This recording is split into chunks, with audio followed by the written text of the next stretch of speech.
Hello, and welcome to Echoes of the Forgotten Earth, a place where curiosity settles in comfortably, and the long tale of our planet unfolds at a tempo slow enough to be your companion as you drift toward rest. Tonight, we're not heading into the distant edges of physics or the riddles of time, but towards something much closer. Home itself, really. Because we're going to wander through what our planet was like during the Cenozoic, the era that began when the dinosaurs bowed out and continues all the way to the moment you're in right now. It's a narrative that stretches over more than 66 million years, a sweeping chronicle of mammals emerging from obscurity, of forests unfurling across continents, of oceans altering their chemistry and circulation, and of climates lurching from steamy greenhouse warmth to the chill of advancing ice. Woven into that vast story is also the slow ascent of human beings, who appear only at the very end, yet carry the imprint of the entire era deep within our bones. Before we sink into this journey, I'd like to ask you something simple. Where are you listening from at this moment? And what is the world like around you right now? Perhaps you're curled beneath a blanket late at night. Perhaps you're somewhere in transit watching landscapes slide past a window. Or maybe it's early morning, and you've chosen this as a quiet beginning before the day gathers speed. It's a curious thought that wherever you happen to be, the ground underneath you still holds traces of the Cenozoic, maybe in layers of rock left by ancient seas, maybe in fossils from animals that once moved across that land. The age we're about to wander through is literally beneath your feet, and all around you in the air you're breathing. And, as always, if you find this kind of slow, gentle exploration calming or useful, it would mean a lot if you liked the video or perhaps subscribed. It helps more people stumble into this quiet corner of calm science and join us for these long, meandering journeys. So, let's begin. The Cenozoic opens in quiet. Not absolute silence, of course, but the stillness that follows a storm. A hush after one of the most dramatic moments in our planet's history. About 66 million years ago, a massive asteroid slammed into Earth near what is now Mexico's Yucatan Peninsula. With that impact, the Cretaceous period ended. The enormous reptiles that had dominated land, sea, and sky for so long vanished, along with a huge number of other species. What came next wasn't a complete reset exactly, but it was a new chance for those that survived. Mostly small, easily overlooked creatures to step into a world suddenly cleared of its old competitors. That fresh chapter is what we call the Cenozoic, often nicknamed the Age of Mammals. Though in truth, it is also an age of birds, an age of flowering plants, and in many ways, an age defined by change itself. When we think about these immense stretches of Earth's history, it can be tempting to imagine them as stable and unchanging, as if, once the dinosaurs exited, mammals simply walked forward in a straight line, gradually becoming more and more like us. But reality was far messier. Climates swung up and down, seas flooded lowlands and then withdrew. Continents drifted, collided, and tore apart. Whole ecosystems rose, flourished, and were reshaped again and again. The Cenozoic was not just a backdrop on which mammals became larger. It was more like an endless laboratory, an experiment in adaptation where survival depended on flexibility and innovation. Picture those first years and centuries after the impact. The air would have been thick with dust, soot, and tiny particles lofted high into the sky. Sunlight struggled to reach the surface, plants withered, and the animals that relied on them followed. But as months and years slipped by, the atmosphere slowly cleared, and life began inching forward once more. In that fragile recovery, you would have seen small mammals, many of them resembling shrews, opossums, or very early primates, darting through tangles of undergrowth. Birds descended from those small, feathered dinosaurs that managed to survive also flourished. Crocodiles, turtles, and other hardy reptiles carried on much as they had for ages already. The New World would have felt partly familiar, but strangely open. With the giant sauropods and tyrannosaurs gone, there were suddenly empty roles everywhere. Ecological jobs that no one was doing yet.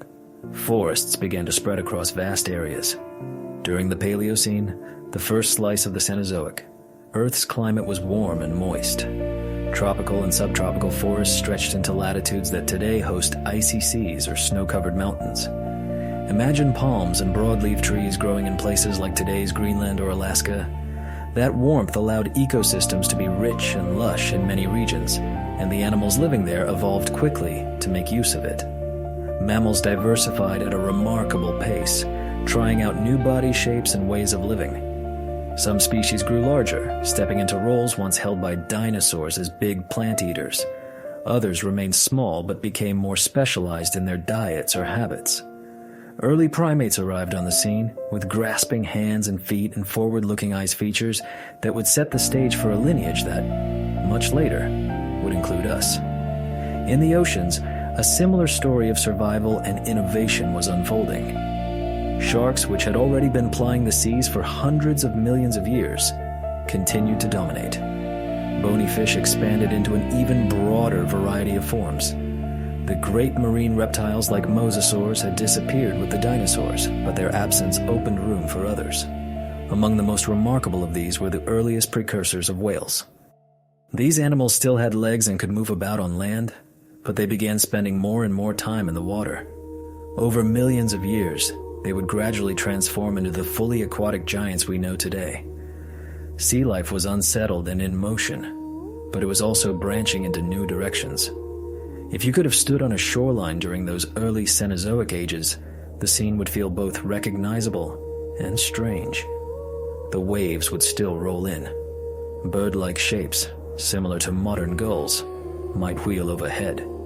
But the plants edging the beach would be different species, the insects buzzing among them unlike anything alive now. In the distance, you might spot a cluster of hoofed mammals animals that look a bit like horses at first glance, but not quite right on closer inspection. In every direction, life was stitching itself back together, reweaving the biological tapestry that had been torn at the close of the Cretaceous. What makes this beginning so gripping is the speed of change. In just a few million years, a long time from our perspective, but a mere blink, geologically mammals ballooned into a wider range of shapes and sizes. Some evolved hooves and specialized teeth to crop soft vegetation. Others developed powerful jaws and sharp teeth for hunting. Rodents arrived and spread rapidly, using their ever-growing incisors to chew through seeds and tough plant material. Bats appeared, gaining the power of flight and the ability to navigate by sound. And primates, at first small and mostly living in trees, began their long path of gradual adaptation and exploration. The climate of this early Cenozoic interval wasn't just warm. At times, it was intensely hot. Roughly 55 million years ago, during an episode called the Paleocene-Eocene Thermal Maximum, global temperatures shot upward again, likely triggered by enormous releases of carbon into the atmosphere. Polar regions turned almost subtropical. Forests reached nearly to the poles. Crocodiles swam in what is now the Arctic Ocean. Try to imagine a world with no permanent polar ice caps, where dense vegetation grows in places we now associate with tundra, permafrost, and frozen sea. That heat reshaped ecosystems dramatically, driving rapid bursts of evolution in both plants and animals. But Earth never remains in one state for long. As tens of millions of years went by, climates shifted once more. Some areas cooled and dried, leading to the first expansions of grasslands. New kinds of landscapes emerged, and with them came new ways of making a living. Grazing animals evolved teeth suited for grinding tough grasses. Predators adapted to sprinting after prey across open plains instead of surprising them from forest shadows. Birds, too, branched into extraordinary forms, some becoming flightless giants capable of running down small mammals, others turning into swift aerial hunters. All the while, the continents themselves were slowly drifting. South America, for much of the Cenozoic, was off on its own like an enormous island continent. There, evolution took some unusual paths, giving rise to huge flightless predatory birds, massive ground sloths, and armored mammals related to modern armadillos. Australia, also isolated, became dominated by marsupials, which filled roles taken by placental mammals, elsewhere plant-eaters, predators, diggers, jumpers. Meanwhile, collisions between other landmasses built new mountain ranges and changed the routes of ocean currents. India's impact with Asia lifted up the Himalayas. That colossal wall of rock did more than reshape a skyline. It altered global wind patterns and rainfall, helping to steer the planet's climate in new directions. People often describe the Cenozoic as the story of mammals taking control. But it's just as much the story of Earth's climate system testing extremes. There were long, balmy periods and abrupt cool-downs. Deserts spread, then retreated, while forests advanced and pulled back again. Glaciers waxed and waned. Sea levels rose and fell. Each swing left traces, in fossil bones, in the chemistry of sediments, and in the DNA of the species that survived by changing with the times. Through all of this, the planet was quietly assembling the version of Earth that we recognize today. The animals began to look more and more familiar. The plants started to resemble those in your yard or in a nearby park. The outlines of continents and coastlines grew closer to the ones on a modern globe. Yet if you had been alive at almost any point in the Cenozoic, you would have noticed that the world still felt different. Early horses, for example, started out as small, dog-sized forest browsers, nothing like the tall grassland runners we know today. Elephants had numerous strange relatives, some with 4 tusks, others with shovel-like lower jaws. Whales still carried hints of their land-dwelling ancestry in their skeletons. Even the apes and early humans that appeared later were part of a constantly branching tree of experiments in body plan and behavior. It's important to remember that although we tell this as a story with a beginning and an outcome, the creatures living in each era had no idea what was coming. They were simply existing, feeding, breeding, avoiding danger, and responding to whatever the world around them demanded. From their point of view, each time slice was complete and self-contained, just as our present feels to us. The forests of the early Paleocene weren't quietly anticipating the arrival of grasslands. The mammoths of the Pleistocene weren't standing around waiting for humans to invent fire. Every moment was its own present, its own unfolding now, full of perils and possibilities. That is the welcome to the Cenozoic. A long, deep breath after catastrophe. A planet slowly reshaping itself. A community of survivors auditioning new roles. And from here, we can sink further into the details. Through the once world-spanning forests, the peculiar mammals that wandered among them, the oceans that sheltered creatures halfway between land and sea, the climates that lurched from stifling heat to bitter cold, and finally to the arrival of humans, who stepped into a world already transformed by tens of millions of years of change. When we left off, Earth had just stepped into the Cenozoic with a kind of quiet resilience life returning after the chaos of the impact. To walk into the earliest segment of this era, the Paleocene, is to imagine a world both deeply wounded and strangely full of opportunity. The dinosaurs that had thundered over the continents for more than 100 million years were gone, apart from the feathered lineage that survived as birds.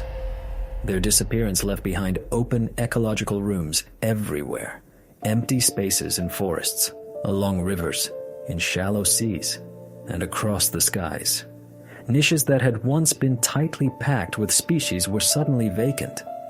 The survivors, many of them small and outwardly unimpressive, now had the space to spread out, change, and invent new ways of being alive. The Paleocene began around 66 million years ago and ran until about 56 million years ago. That's an immense stretch of time by human standards, and yet, in the broader history of the planet, it was just the first act of the Cenozoic. Imagine a globe without permanent polar ice caps, where warmth extended far into high latitudes, and dense, leafy forests covered huge portions of the continents. Even regions that are cold, bleak, or ice-cloaked today were back then wrapped in vegetation. In Greenland or Alaska, for example, broadleaf and conifer forests flourished. The air was thicker with carbon dioxide than it is now, and the greenhouse climate gave the world a deep, pervasive humidity and warmth. On land, the post-extinction survivors included crocodiles, turtles, amphibians, and especially mammals. For more than 100 million years, mammals had mostly stayed in the background of dinosaur-dominated ecosystems, both literally and figuratively. They were typically small, often active at night, feeding on insects, seeds, and plant matter. Rarely did they grow larger than a modern badger. Once the extinction cleared away their reptilian overlords and many other competitors, those same small mammals began to branch into new forms. They didn't instantly turn into creatures the size of elephants or bison. At first, they remained modest in size, but within just a few million years, some of them had grown larger than any mammal before them. One of the first groups to seize this chance were the multituberculates, an order of mammals that had already lived alongside dinosaurs for tens of millions of years.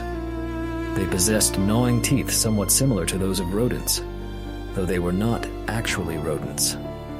During the Paleocene, they flourished, filling roles that ranged from squirrel-like tree climbers to beaver-like swimmers. For a time, multituberculates were among the most successful mammals ever to live, but eventually they declined as true rodents evolved and outpaced them in the same niches. At the same time, the ancestors of many modern mammal groups were beginning to take shape. Early primates appeared in the Paleocene. They were small, lived in trees, and had grasping hands and feet that helped them move through branches. These features gave them a distinct advantage in dense forests. From these humble forms, the primate lineage would, much later, give rise to monkeys, apes, and humans. But at this time, they were just faint beginnings, tiny, mostly nocturnal animals scrambling through the Paleocene canopy. The predators of this age were not yet cats, dogs, or bears. Instead, their role was filled by mammals known as creodonts.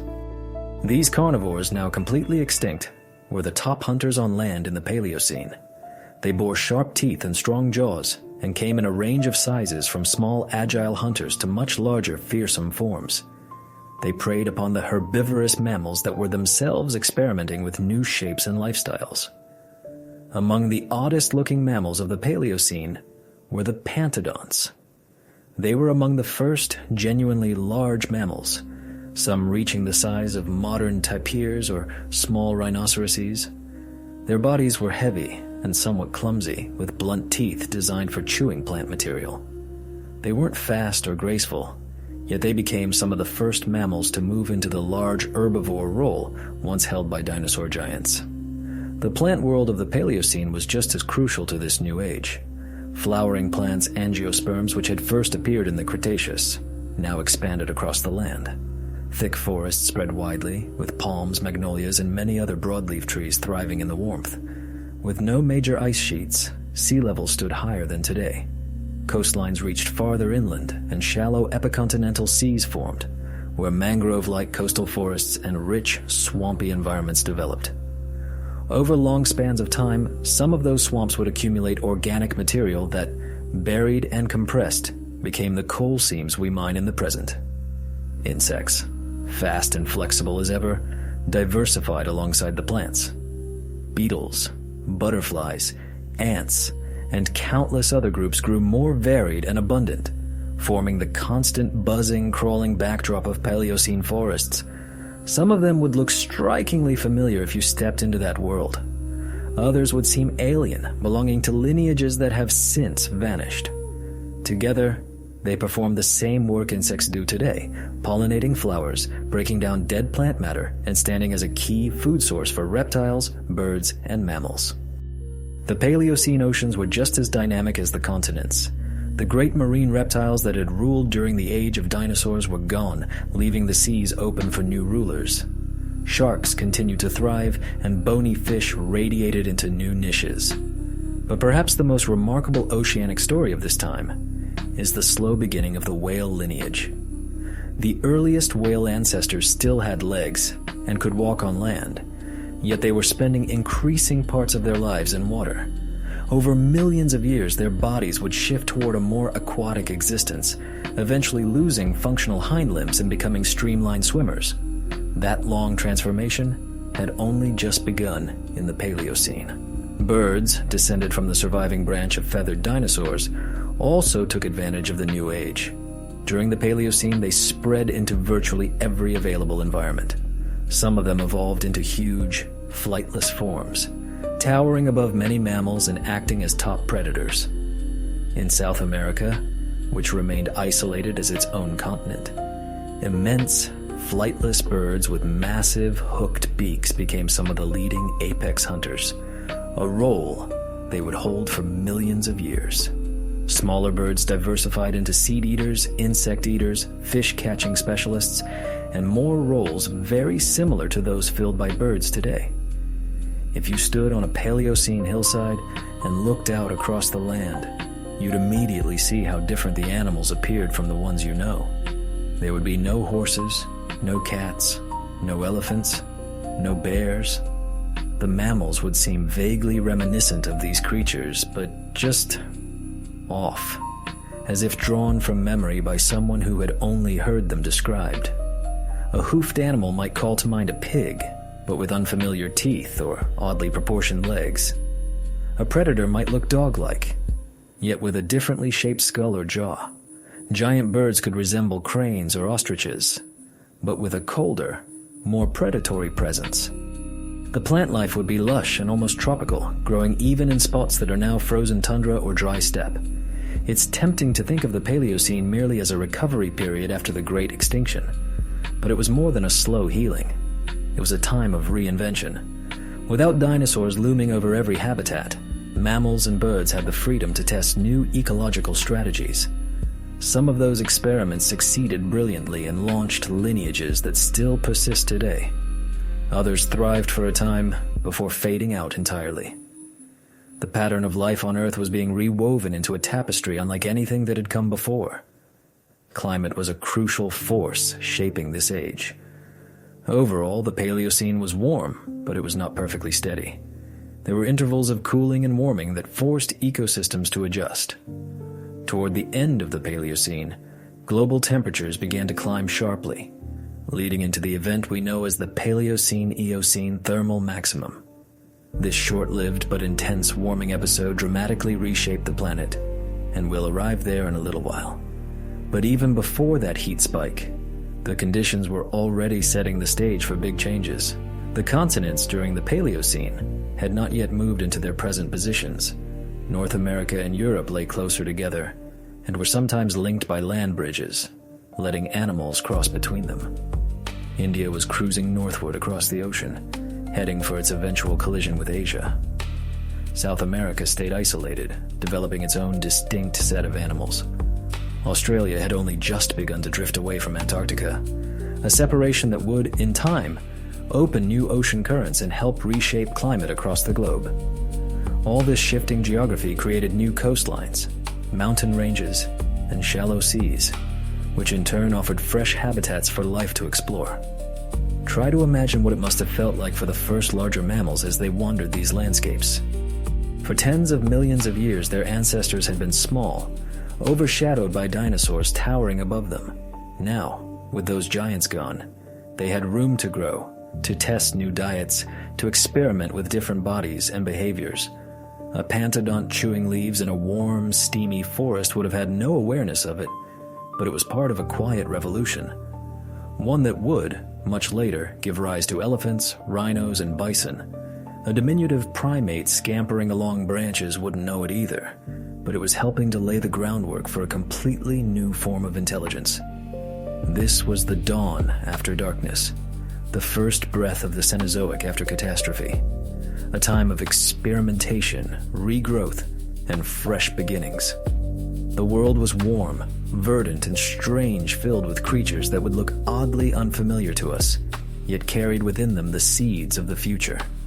As the Paleocene unfolded and finally yielded to the Eocene, the planet would grow even warmer. Forests would extend farther. Life would take bolder, stranger steps. But here, in the earliest part of the Cenozoic, Earth was still finding its balance, still discovering what life could become in a world no longer ruled by dinosaurs. The early stretch of the Cenozoic held that eerie hush that follows disaster. A planet adjusting to loss, testing its ability to rebuild. Out of that rebuilding came one of the most important shifts in Earth's biological history: the slow, steady rise of mammals into the spotlight.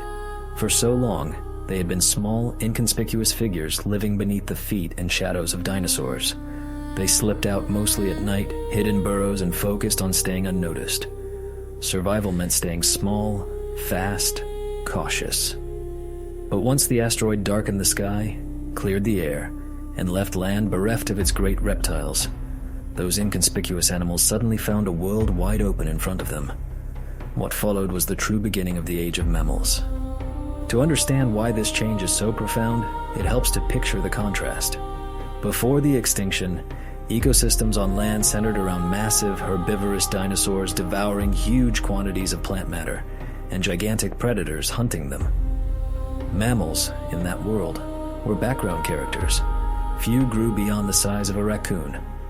Many were closer to the size of a mouse or shrew. They evolved traits to survive on the margins: sharp teeth for crunching insects, keen senses for detecting danger in the dark, and quick reproduction to make up for high risks. They were clever, but confined. There was simply no room for them to expand into larger roles. The stage was already full. After the extinction, that stage was vacant in a way it hadn't been for more than 100 million years. The great reptiles were gone. The skies cleared. Vegetation rebounded, offering resources that were no longer pre-claimed by giant dinosaurs. For mammals, this was the opportunity of many lifetimes on a geological scale. During the Paleocene, and especially in the Eocene that followed, mammals exploded into a variety of forms that almost seem experimental, as though evolution had suddenly gained access to a huge empty workshop and began trying out design after design. Some mammals grew large quite rapidly, filling roles once dominated by dinosaurs. Pantodonts lumbered through forests like early prototypes of rhinos or hippos, barrel-bodied, slow but persistent plant eaters. Other groups branched into smaller herbivores, nibbling on leaves, seeds, and fruits, evolving new kinds of teeth to handle different types of vegetation. What's astonishing is just how quickly this reshaping took place. Within a few million years of the extinction, Earth's ecosystems already had a very different look, no longer dominated by reptiles, but by mammals on land and birds in the air. Birds, in fact, became some of the most visible reminders of the vanished dinosaurs, their feathers and flight connecting the old age to the new. Predators evolved alongside this growing diversity of herbivores. Creodonts came to the front as leading mammalian carnivores, a once formidable lineage now entirely gone. They had powerful jaws and blade-like teeth suited for slicing flesh, and for tens of millions of years they hunted the plant eaters of the Cenozoic.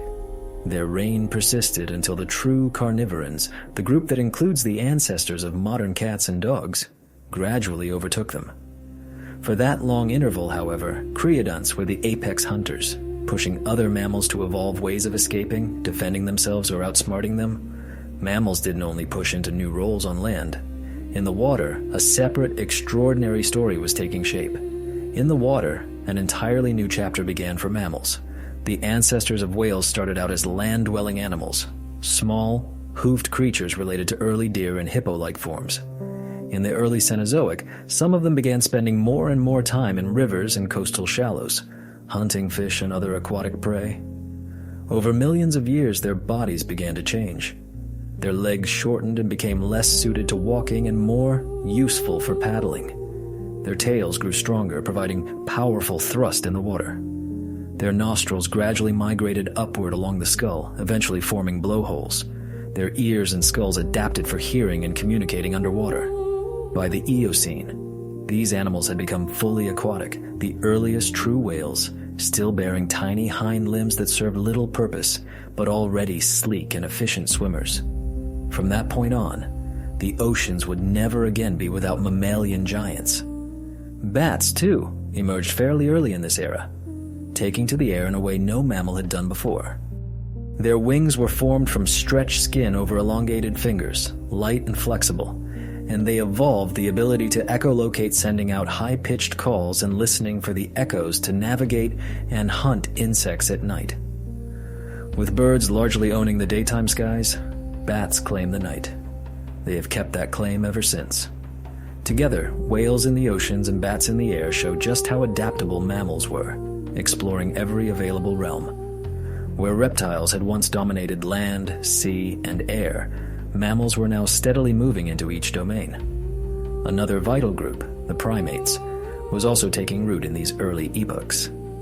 Initially, they were small, tree-dwelling creatures with grasping hands and feet, excellent balance, and forward-facing eyes.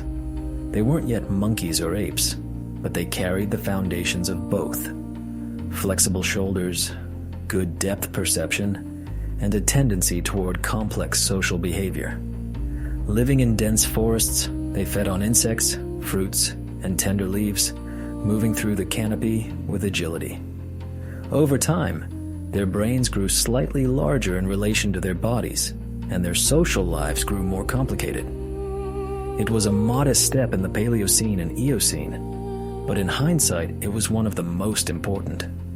That early primate lineage would eventually lead to us. For tens of millions of years, however, primates were simply one more group of small mammals. Not particularly special, just surviving and adjusting as forests shifted around them. Those forests themselves were central to much of the Cenozoic story. In the early part of the era, Earth was warmer than it is today, and forests spread far beyond their present range. Lush vegetation stretched toward the poles, and tropical or subtropical trees thrived in areas that are currently cold, bare, or frozen. This deep, widespread greenery provided endless sources of food and shelter, giving mammals room to diversify.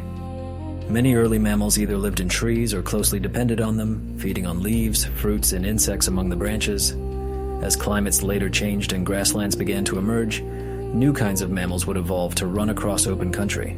But at the beginning, it was the forests that cradled mammalian diversity. One of the most striking episodes in this early age occurred about 55 million years ago, during the Paleocene-Eocene thermal maximum. Temperatures spiked, likely driven by a massive release of carbon dioxide and methane into the atmosphere. In this greenhouse world, tropical conditions extended almost to the poles. Crocodiles could live in what is now the Arctic. Palms and rainforest-like vegetation grew where we now see snow and ice. For mammals, this intense warmth triggered rapid evolution.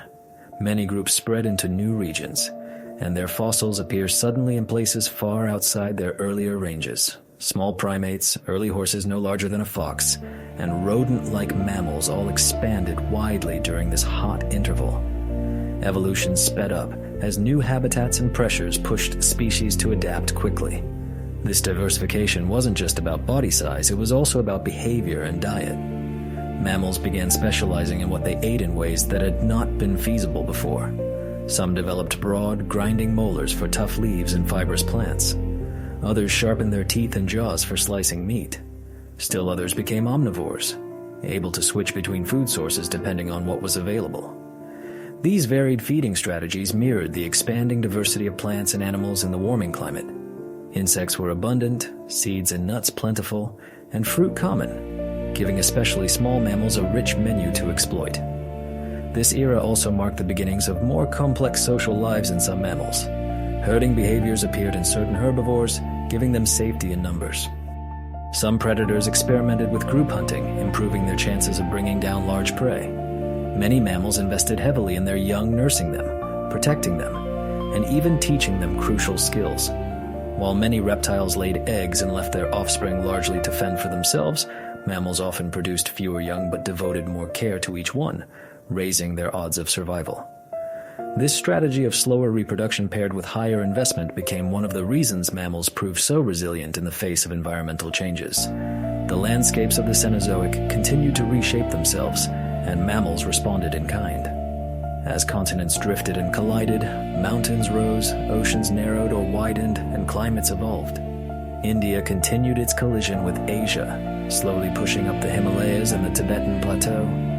That uplift changed global weather systems, altering monsoon patterns and wind routes across a huge portion of the planet. South America remained an isolated world for tens of millions of years, its mammals evolving in unique directions, giant ground sloths, enormous armored creatures, and huge predatory birds all developed there. Australia followed its own path as well, dominated by marsupials instead of placental mammals. There, kangaroo ancestors, wombats, and marsupial predators like Thylacoleo, marsupial lion, evolved in relative isolation, filling roles that elsewhere were taken by entirely different kinds of animals. Each continent became something like its own experiment in what mammals could become. The age of mammals was not a single, sudden event, but a long, rolling process, a chain of opportunities, extinctions, and adaptations. For tens of millions of years after the dinosaurs' extinction, mammals expanded in number, in size range, in body form, and in mental sophistication. They repopulated the ecological stage that had been wiped nearly clean, painting it with an astonishing variety of forms. Many of those early evolutionary experiments ended without direct descendants. Entire groups flourished briefly and then vanished. Others succeeded, giving rise to lineages that we now recognize.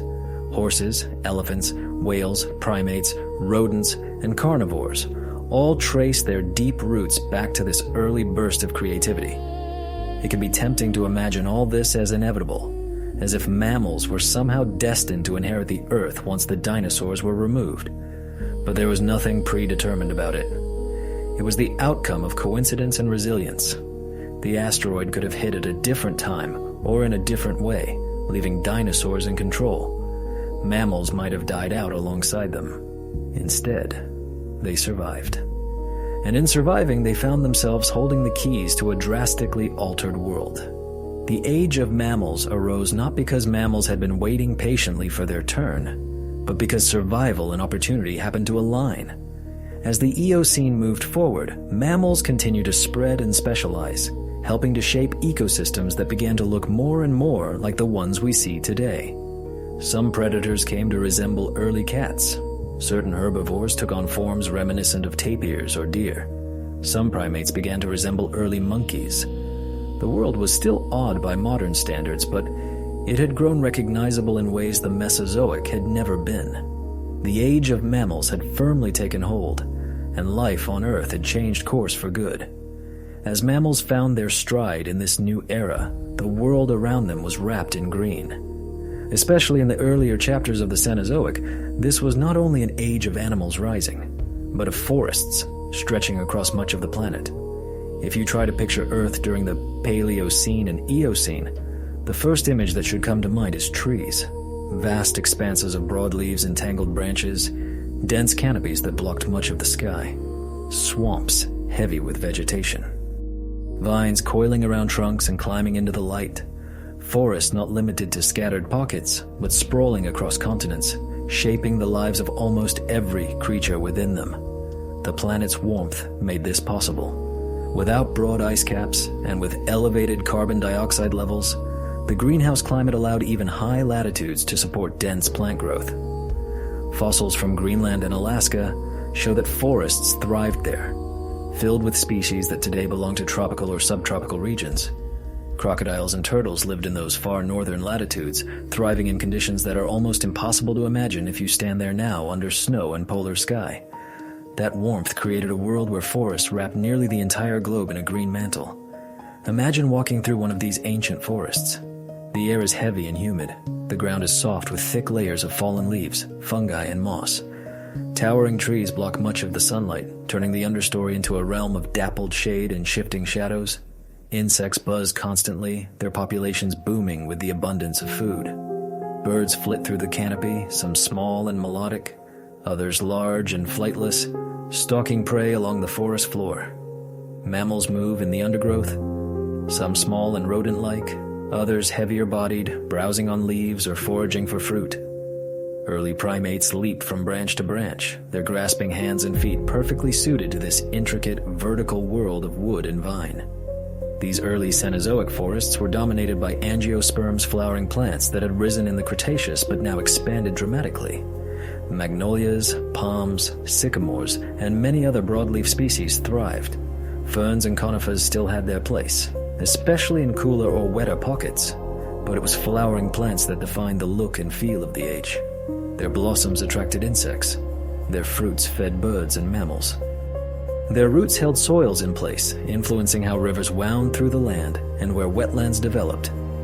The partnership between flowering plants and their pollinators deepened, shaping much of the structure of modern ecosystems. That relationship, still central to life on Earth today, was cemented in these early Cenozoic forests. One of the most remarkable features of these woodlands was how far they extended. Fossils show palms in what is now Wyoming, crocodiles in ancient Arctic waterways, and dawn redwoods in areas that today lie within the polar circle. The boundaries between tropical, subtropical, and temperate zones blurred. For the mammals evolving within them, forests provided both sanctuary and challenge food and shelter, but also countless opportunities for competition, predation, and adaptation. Those early primates, for example, would never have thrived in a bare, treeless expanse. Their survival depended on branches to grasp, fruits to eat, and leaves to hide in. The trees were everywhere, and the primates followed. These forests also reveal something fundamental about Earth's climate machinery.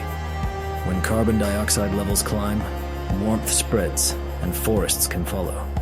The Cenozoic shows that our planet is capable of supporting a nearly ice-free world dominated by dense plant life. But such conditions come with consequences. With thick, widespread vegetation, organic matter accumulated and decayed rapidly, building rich soils, and in wetter regions, peat and eventually coal. Swamps trapped huge amounts of dead plant material, which over millions of years would become fossil fuels. Rivers flowing through these forests carried sediments that accumulated into rock layers we can still study. Every tree that grew and every leaf that fell helped inscribe the history of this green world into the geological record. Animals responded to this forested planet in intricate ways.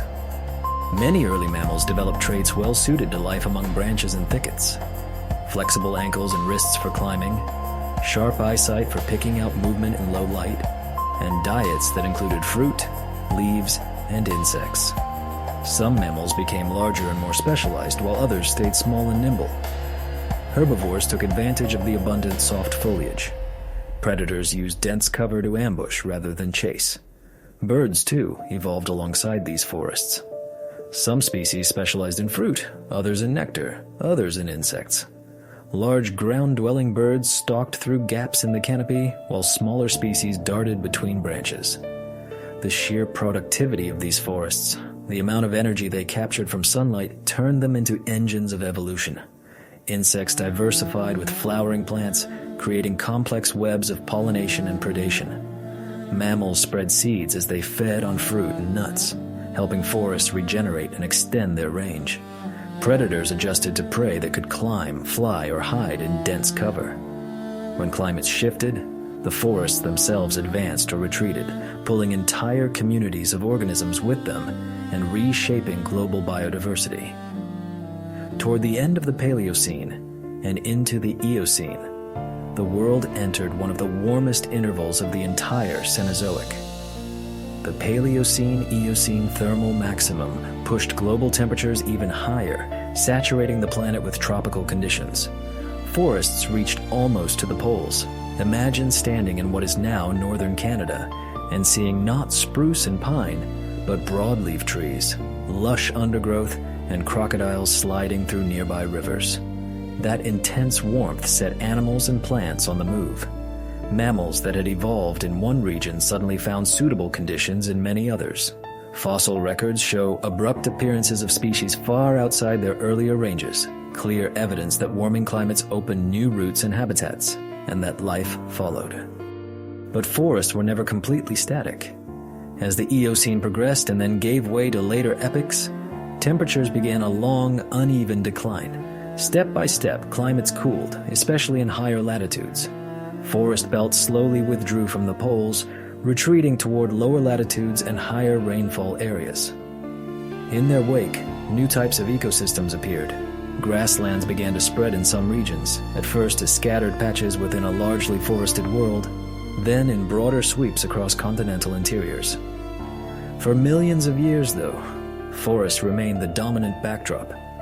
They were the great stage on which mammals first found major opportunities, where early primates began their long climb toward complexity, where the first horses still browsed leaves in shaded clearings, where bats filled the night air with their quiet calls.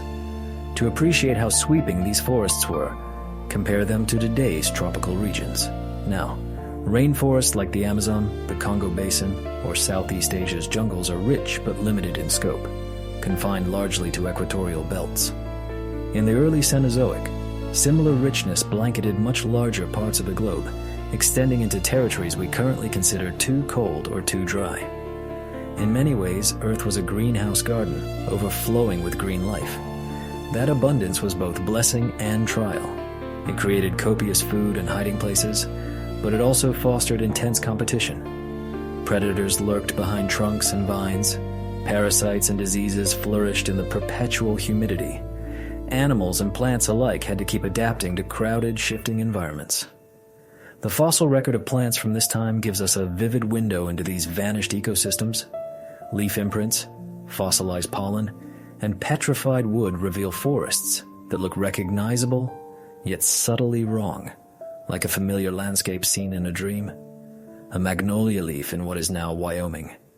A palm trunk in ancient Alaska. Pollen from warm-loving species found in rocks laid down far from the tropics. Combined with nearby animal fossils, these plant remains sketch out entire ecosystems that once stretched across regions now locked in ice or dust. Forests also played an active role in the chemistry of the atmosphere. Plants pulled carbon dioxide from the air and released oxygen, influencing the balance of gases and helping to buffer climate swings. When forests expanded, they drew down more carbon, nudging the planet slightly cooler. When climates warmed and forests spread even farther, they locked large amounts of carbon into soils and swamps. This interplay created both stability and periods of rapid change, feeding into the temperature swings that define the Cenozoic. What stands out from this age of forests is how deeply interconnected everything was. Plants shaped animals, animals shaped plants, and climate guided both. A tiny mammal chewing on fruit wasn't just feeding itself. It was spreading seeds that might grow into new trees miles away. A bird plucking insects was not only surviving, but also helping keep leaf-eating insects in check. A primate vaulting between branches was not only navigating its present, but unknowingly practicing skills and social patterns that would one day accumulate into human intelligence. The forests of the early Cenozoic weren't just picturesque scenery. They were the scaffold of life, cradling the rise of mammals, structuring ecosystems, and preparing the stage for later transformations. When climates cooled, grasslands expanded, and ice would eventually arrive. When the asteroid struck and the dust finally began to settle, the land survivors did not look like future rulers of the planet.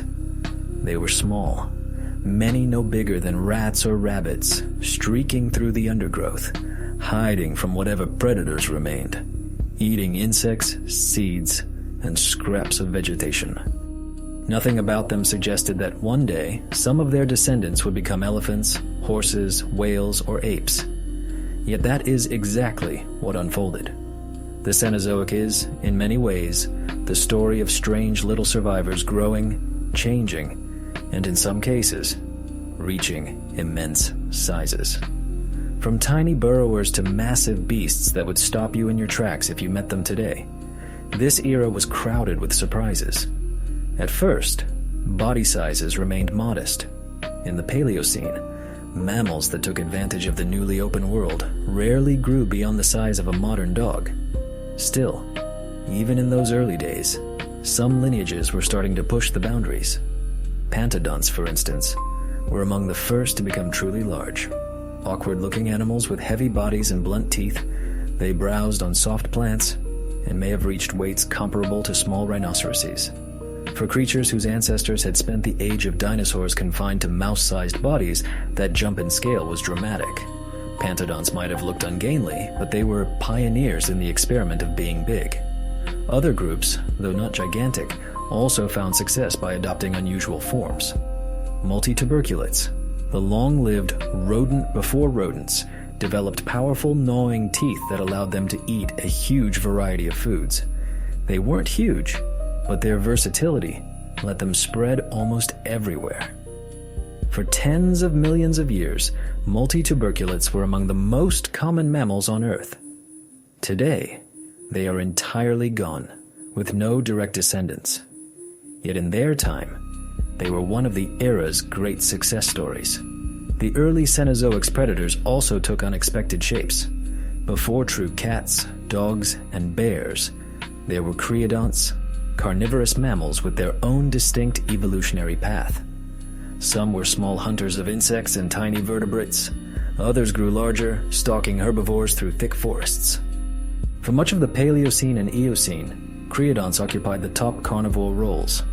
Although they eventually vanished, replaced by the ancestors of today's carnivores, they show how varied the mammalian approach to predation could be. Among all these survivors, the primates were especially intriguing. In the Paleocene and early Eocene, they were tiny, squirrel-sized animals living in trees, with grasping hands and feet, large eyes, and a life oriented around forests. They had no idea they were at the start of a lineage that would later include humans. They were simply one more small mammal lineage, clambering among branches and feeding on insects and fruit. If you saw them then, you would never guess they were distant relatives of ours. The oceans had their own sequence of survival and reinvention. After the extinction wiped out marine reptiles like mosasaurs and plesiosaurs, mammals began to fill those open spaces. Early whale ancestors archaeocetes started as four-legged, land-capable animals that ventured into rivers and shallow seas.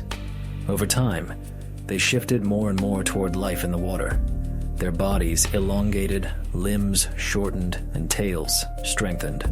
Their nostrils crept up toward the top of the skull, and their ears adapted to underwater sound. By the Eocene, fully aquatic whales had appeared, such as Basilosaurus, a long serpentine predator up to 18 meters, around 60 feet in length. It could no longer walk on land at all, yet it still carried tiny hind legs, small, useless, but clear evolutionary echoes of an ancestor that once walked. From that point forward, the oceans hosted mammalian giants that would eventually surpass even the largest dinosaurs in size. Meanwhile, bats were perfecting their grip on the night sky. The earliest bats show up in the fossil record already capable flyers, with well-developed wings and early forms of echolocation. Their ability to hunt insects in the air after dark gave them a niche with relatively little competition. In a world thick with forests and insects, being able to fly through the night and pinpoint prey by sound was a remarkable advantage. Bats quickly became, and remain, one of the most successful mammal groups on the planet. The transition from small survivors to enormous mammals didn't happen equally in all lineages. For some, increasing size was a route to success. Large herbivores could reach high vegetation, intimidate smaller predators, and travel long distances in search of food. Large predators could tackle bigger prey. But size came with costs. Big bodies require more food, have fewer offspring at once, and may be slower to respond to rapid environmental changes. Some giants thrived for many millions of years only to vanish later when climates or ecosystems shifted. Others shrank again, taking on smaller forms better suited to new conditions. Among the oddest of the large Eocene herbivores were the Uintatheres. These bulky mammals had massive skulls adorned with bony knobs and horn-like structures. Some species even had enlarged, saber-like canine teeth, despite being plant eaters. They looked like something assembled from spare parts, a bit like a rhinoceros, a bit like an elephant, a bit like a hippo, but actually related to none of them. For a few million years, they were among the largest land mammals on Earth, and then they disappeared entirely, leaving no direct descendants. They were an evolutionary trial, run impressive for a time, but ultimately temporary. South America, off on its own for much of the Cenozoic, developed its own suite of remarkable survivors. Without competition from northern placental predators for a long time, enormous flightless birds, often called terror birds, became apex hunters there. Some stood taller than humans, with massive beaks capable of delivering fatal blows. Alongside them lived giant sloths, armored glyptodonts with shells as big as small cars, and rodent relatives that grew larger than a person. isolation turned South America into an evolutionary workshop, producing giants and oddities that would have seemed out of place anywhere else. Australia followed a similarly isolated path, but with marsupials as the main mammal group. Over time, kangaroo ancestors, giant wombat-like herbivores, and carnivorous marsupials such as Thylacoleo evolved into an array of forms not seen on any other continent. There, marsupials filled roles taken elsewhere by very different mammal families, showing again that evolution can arrive at similar solutions through entirely separate lineages. As the Cenozoic moved forward, extreme body sizes became more common across different groups. Horses, for example, started in the Eocene as small forest-dwelling animals, no bigger than foxes. Over time, they developed longer limbs and specialized teeth, eventually becoming the powerful grassland grazers we're familiar with today. Elephants began their story as relatively small, pig-like animals before evolving into majestic, tusked giants. Rhinos, too, grew from modest beginnings into some of the largest land mammals ever seen, with certain species in the Oligocene and Miocene standing taller than modern giraffes. The record holder among land mammals, Paraceratherium, lived during the Oligocene and could reach nearly 6 meters, about 20 feet, at the shoulder, weighing more than 20 tons. From mouse-sized ancestors, the age of mammals had produced true behemoths. Yet success was not measured only in sheer size. Some of the most successful mammal groups remained small. Rodents, for instance, spread across the world, their ever-growing incisors letting them exploit seeds, bark, and many other food sources. Insects remained reliable food for bats, shrews, hedgehogs, and small primates. Shrews and moles prospered in underground burrows. These animals thrived not by becoming huge, but by reproducing quickly, adapting fast, and occupying ecological niches that giants could not fully exploit. In the grand ledger of survival, both the tiny and the titanic had their place. The range of body sizes across mammals also mirrored shifting environments. In the warm, cloistered forests of the early Cenozoic, small and medium-sized animals found abundant cover and food. As climates cooled and grasslands grew, large grazers evolved to roam the open plains and predators enlarged to hunt them. The tug-of-war between climate and vegetation shaped who grew, who shrank, and who vanished. When we look back, it's easy to be captivated by the giants. A sloth the size of an elephant, a bird taller than a person, a rhino that could tower over a bus. These images are dramatic and they deserve the attention they get. But the real story of survival includes the small survivors too. The ones that stayed hidden in leaf litter or underground, that produced many young, that used flexibility instead of mass to ride out change after change. Without them, forests would not have hummed with life, predators would not have had enough prey, and the primate lineage that eventually led to us might never have persisted.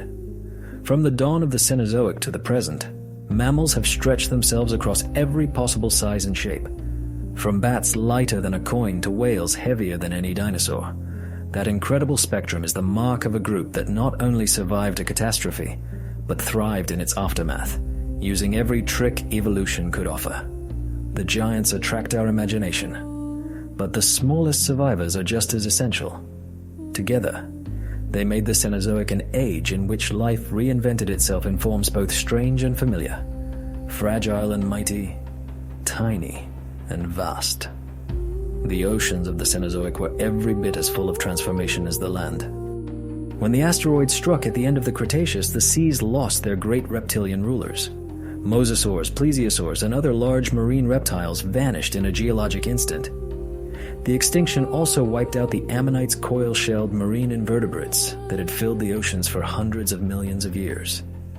For a time, it may have seemed as though the seas were emptier and quieter, stripped of their largest and most dramatic inhabitants. But just as on land, the survivors in the oceans wasted no time in refilling the vacant roles.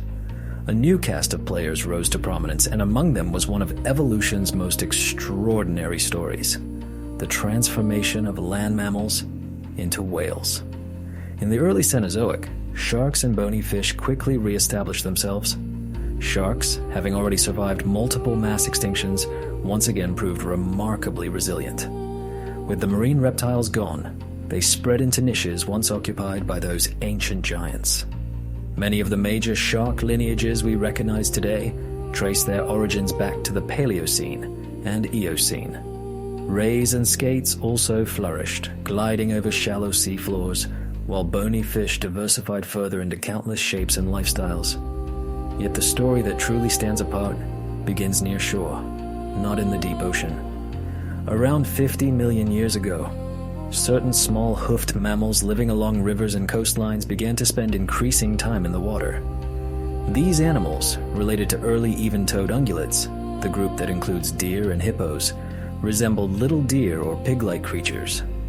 One of the earliest known forms is Pachycetus, a four-legged, land-capable mammal with a long snout and teeth suited for catching fish.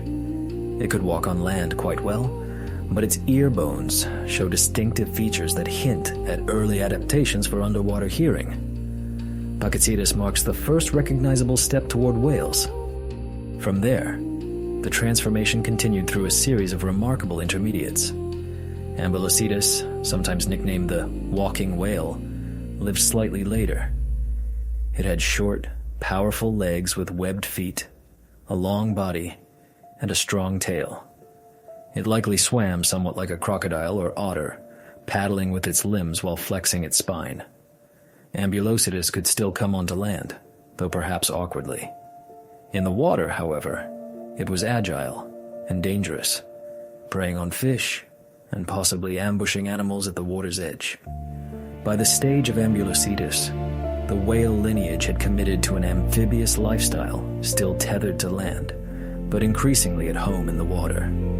Over millions of years, these early whales became more thoroughly aquatic. Rhodhocetus, for example, had shorter limbs and a more streamlined body than its predecessors. Its pelvis was reduced and less able to support its weight on land, signaling that it spent most of its time in the water. It swam using powerful tail strokes and could dive more efficiently. Later still came Basilosaurus, an Eocene giant that stretched up to 18 meters, about 60 feet, in length. With its elongated serpentine body and small vestigial hind limbs, Basilosaurus could not walk on land at all. It was a fully marine predator, hunting fish and other marine animals in open seas. The progression from land dweller to ocean giant is one of the clearest records of large-scale evolution we have. Each transitional fossil shows the gradual reshaping of anatomy, legs becoming flippers, tails enlarging into powerful propulsive organs, nostrils shifting upward toward the crown of the skull, ear structures altering to transmit underwater sound. By the late Eocene, whales had fully conquered the oceans.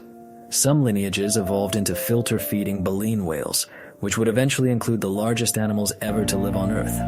Others became toothed whales, the ancestors of dolphins, orcas, and sperm whales. From small hoofed mammals came creatures that would surpass any dinosaur in sheer mass.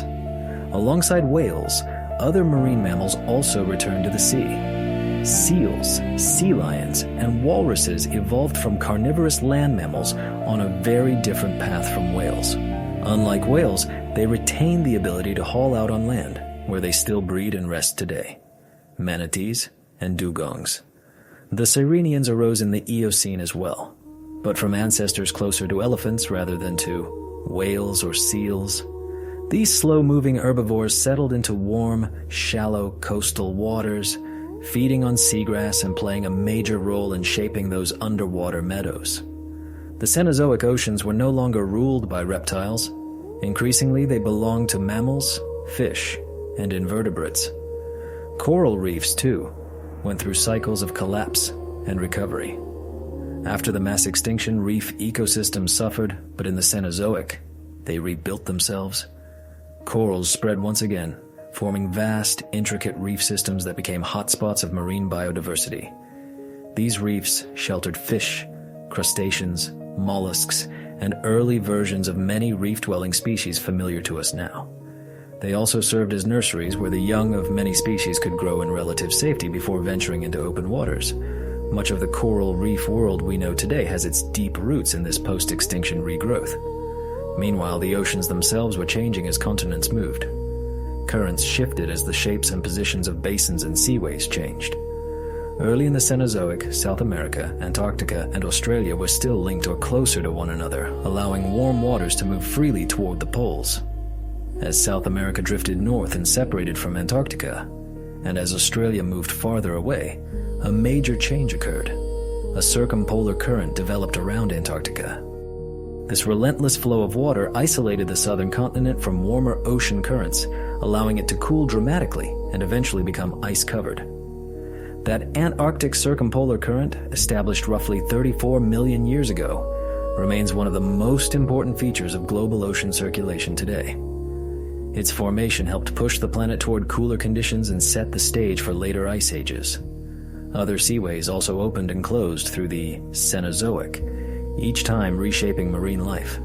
The gradual closure of the Tethys Sea between Africa and Eurasia, the narrowing and final closure of the Central American Seaway between the Atlantic and Pacific, and the shifting gateways between the Indian and Pacific Oceans all altered currents, nutrient flows, and migration routes. These changes influenced everything from plankton distributions to the paths of whale migrations.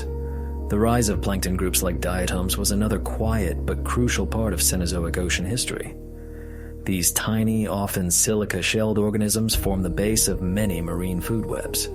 Over the Cenozoic, their expansion contributed to thick deposits on the seafloor layers of fine, chalky sediment that today form white cliffs and deep marine muds. More importantly, diatoms and other plankton supported the rise of large filter-feeding whales by providing abundant prey like krill. Without vast blooms of microscopic life, giants like modern blue whales could never have evolved. The Cenozoic seas also hosted their share of oddities. In the Paleocene and Eocene, giant penguins lived in the southern hemisphere, some as tall as a person. On land, they would have waddled awkwardly. Underwater, they were powerful swimmers hunting fish in warm, high-latitude seas. Sharks reached extraordinary size, too. The most famous of these giants, Megalodon, lived later, during the Miocene and Pliocene. This immense predator likely exceeded 15 meters, 50 feet in length, with jaws and teeth large enough to bite through whale bones. While Megalodon eventually went extinct, its presence is part of what gives the Cenozoic oceans their sense of grandeur and danger. All these shifts show how dynamic the seas were during the Cenozoic. They began the era emptied of their dominant reptiles and ammonites, and gradually filled with new rulers mammals, modern fish, birds, and invertebrates. The return of marine giants, this time as mammals instead of reptiles, is a reminder of how quickly life can adapt to fill emptied roles. From Pachycetus on a riverbank to Basilosaurus cruising an open sea took only a few million years, a blink in deep time. From there to modern humpbacks, blue whales, and dolphins was another series of steps in that same evolutionary journey. If you could stand on a shoreline during the early Eocene, you might see an animal like Ambulocetus hauling itself out of the water, jaws dripping, eyes scanning for prey, still half-land mammal, half-aquatic hunter. A few million years later, from that same shoreline, you might watch Basilosaurus cutting through swells too long and serpentine to look like a modern whale, but already a master of the sea. Today, you might stand there and see a humpback breach, a pod of dolphins arc through the waves, or a manatee graze in the shallows. The continuity between these scenes is unbroken, written in bones and genes that still carry echoes of limbs once used to walk. The oceans of the Cenozoic were never just a backdrop to the drama on land. They were active participants in Earth's story-shaping climate, supporting evolving life and witnessing transformations as radical as any asteroid strike. They show us that survival in a changing world does not always mean staying the same. Sometimes it means transforming completely, trading legs for flippers, forests for open water, and a life on soil for one in the endless blue of the sea. When you picture Earth today, you likely imagine a planet of striking contrasts. Ice-capped poles, hot deserts near the tropics, temperate forests, windswept grasslands, and high mountains dusted with snow. But in the early Cenozoic, especially during one extraordinary time, slice, the world was far more uniform. Instead of sharp climate boundaries, there was warmth spread almost everywhere. Forests crept nearly to the poles, Crocodiles and turtles lived in high latitudes. Much of the planet felt more like one giant extended tropic than the patchwork of climates we know now. This was the time when Earth became, in effect, tropical nearly everywhere. The conditions that allowed this began in the aftermath of the asteroid impact. Greenhouse gases lingered in the atmosphere, and ongoing volcanism continued to release carbon dioxide. With no substantial polar ice sheets, the oceans redistributed heat much more evenly. Higher sea levels flooded continental interiors, forming shallow seas that warmed quickly in the sun. The result was a planet where warmth penetrated deeply into high latitudes, and life adapted to thrive in that pervasive heat. By the Eocene, around 56 million years ago, this greenhouse world had reached its peak. Fossils from high-latitude regions reveal that forests of broadleaf trees and palms grew in places like Greenland and even parts of Antarctica. Imagine standing within the Arctic Circle and being surrounded not by tundra, but by dense, leafy forest alive with insects, birds, and small mammals. The winters would still have been dark for long stretches, but the temperatures remained mild enough for plant life to persist. Crocodiles swam in polar rivers, a clear sign that freezing conditions were absent. One of the most dramatic moments in this tropical phase world was the Paleocene-Eocene thermal maximum, a relatively brief but intense warming event about 55 million years ago. Global temperatures rose several degrees in a geological instant probably less than 20,000 years, and perhaps under 10,000. This spike may have been caused by the rapid release of huge amounts of carbon dioxide and methane into the atmosphere, possibly from massive volcanic eruptions, melting of methane hydrates on the seafloor, or other feedbacks. Whatever the source, the result was profound. The poles, already mild, became almost subtropical. Tropical and subtropical climates pushed farther than ever from the equator. Ecosystems were reshaped rapidly. Mammals responded by dispersing. Fossil evidence shows primates, early horses, and various hoofed mammals suddenly appearing across North America and Europe, suggesting they migrated along newly hospitable routes as forests expanded. For some species, this was a golden moment. New places to live, new foods to exploit, new ways of life to test. For others, it was a stressor. Rising temperatures altered vegetation, water availability, and competition in ways that not everyone could tolerate. Still, the net effect was a planet buzzing with life adapted to warm, humid conditions. Forests dominated the land. Thick, tropical or subtropical vegetation formed multi-layered canopies with vines, epiphytes, and undergrowth filling every gap. Insects flourished, pollinating flowers and breaking down organic material. Birds diversified into fruit eaters, predators, and insect specialists. Mammals climbed, leapt, and foraged among branches or browsed on lush understory plants. It was a world of abundance, but also one of constant interaction. Predators and prey, parasites and hosts, plants and pollinators all woven together tightly. One of the most striking aspects of this tropics everywhere Earth is how it blurred the lines between regions. Today, latitude strongly determines climate and therefore what can live where. During the height of the Eocene greenhouse, those divisions softened. A forest in what is now Wyoming might have contained palms, magnolias, and crocodiles. A mix we associate now with equatorial or subtropical regions. High-latitude areas, though dark in winter, were warm enough to host plants and animals that would be unimaginable there today. The tropical belt had, in effect, swelled to cover much of the globe. The oceans mirrored these changes. Warmer surface waters altered circulation patterns, spreading tropical conditions into what we now call temperate and even polar seas. Coral reefs flourished and extended their ranges. Warm water fish lived far from the equator. Early whales swam through balmy seas well outside today's tropical zones. Even tiny plankton responded to the warmth, shifting their distributions in ways that left clear chemical traces in marine sediments. Yet this tropical planet was not purely idyllic. Warmer climates meant heavier rainfall in some regions, producing extensive wetlands and swamps, while other areas experienced drought.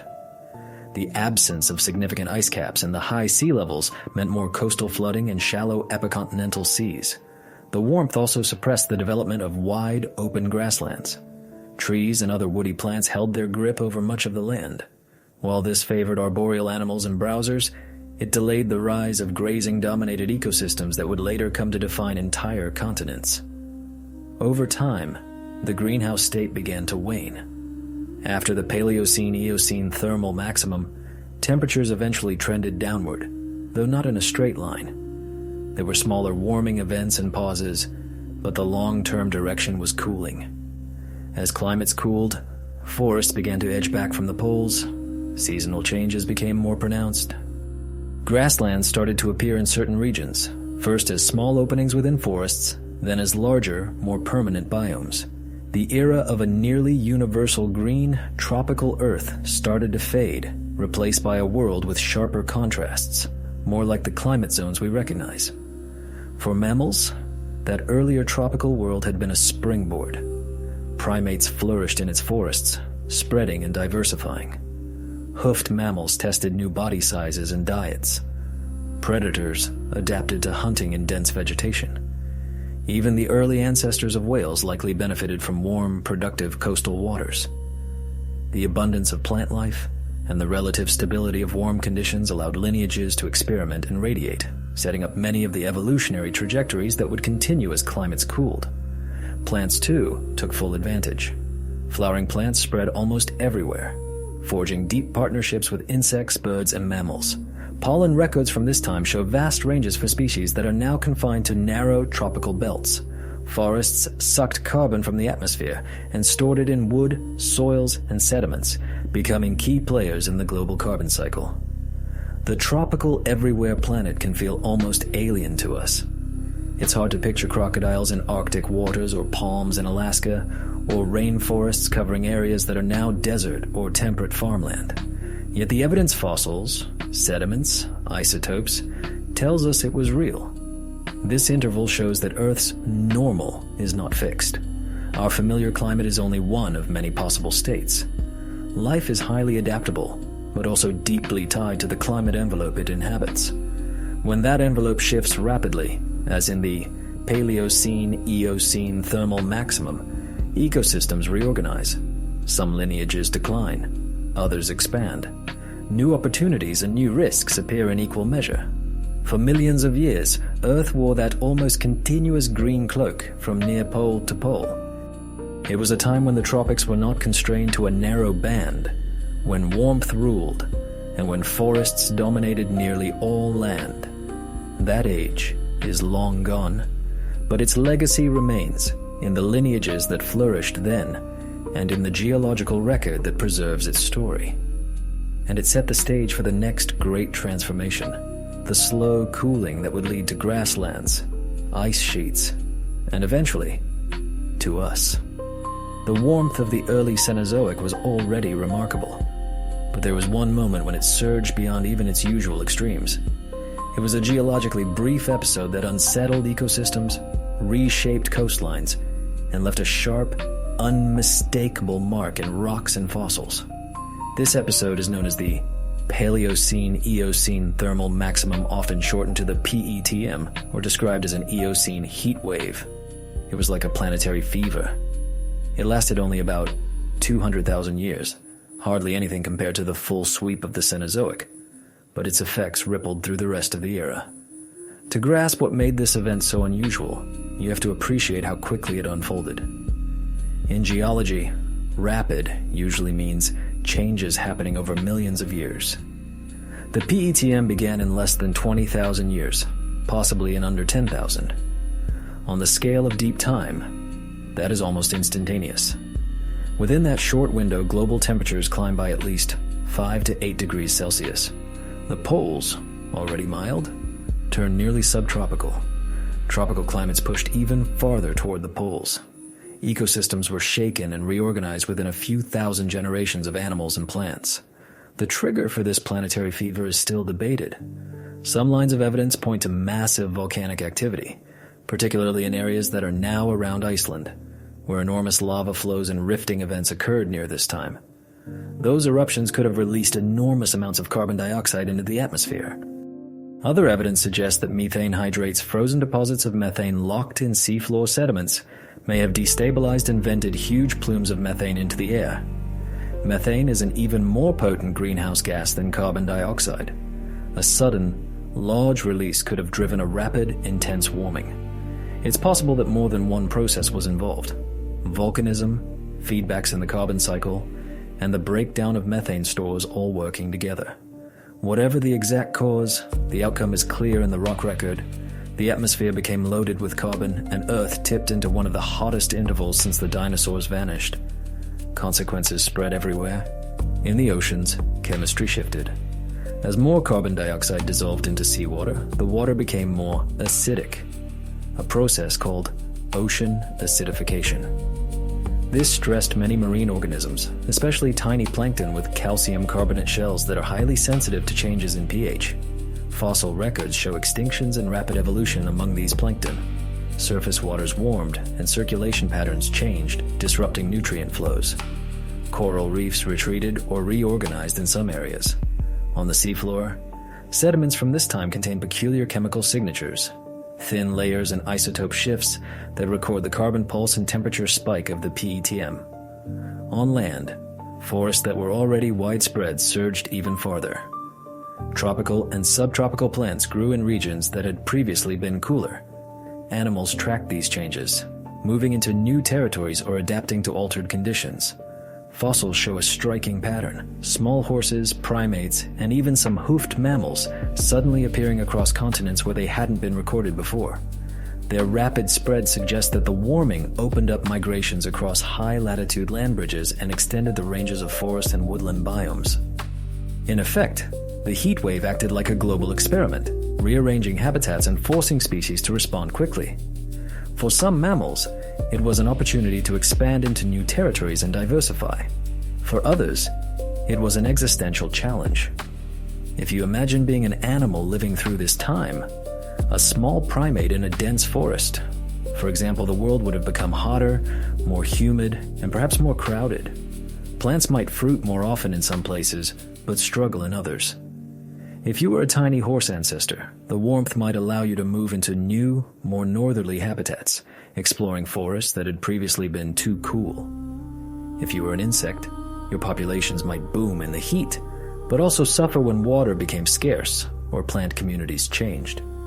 The PETM is especially important to scientists today because it offers a natural experiment in rapid carbon release and warming. The sources of carbon then were different from our fossil fuel use now, but many of the physical consequences are similar: rising temperatures, ocean acidification, shifting ecosystems, and species migrations.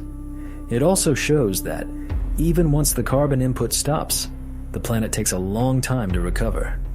After the PETM warming peak, it took well over 100,000 years for temperatures and carbon levels to gradually return to more typical Eocene values. Rock weathering, ocean uptake, and sediment burial slowly drew down the excess carbon, but the process was slow compared to the speed of the initial pulse. For mammals, the PETM left an evolutionary legacy. Many major groups, primates, early horses, and certain hoofed mammals, underwent rapid diversification and range expansion tied to this hot interval. Some of their descendants are still with us, and their early trajectories were shaped by this brief fever in Earth's history. Curiously, fossil evidence suggests that many mammals became smaller during the PETM. This dwarfing may have been a response to heat and changing nutrient availability. Smaller bodies shed heat more effectively and require less food advantages when environments are stressed. Some early horses shrank to sizes smaller than a modern house cat. Primates and other mammals also seem to have trended toward reduced size during the warmest phase. It was as if the planet temporarily favored the small and nimble over the large and heavy. The geological record preserves the PETM as a distinct layer. Deep-sea sediment cores show a sharp shift in carbon isotope ratios, a chemical fingerprint of a huge, sudden carbon release. Terrestrial sediments reveal changes in rainfall, erosion, and vegetation.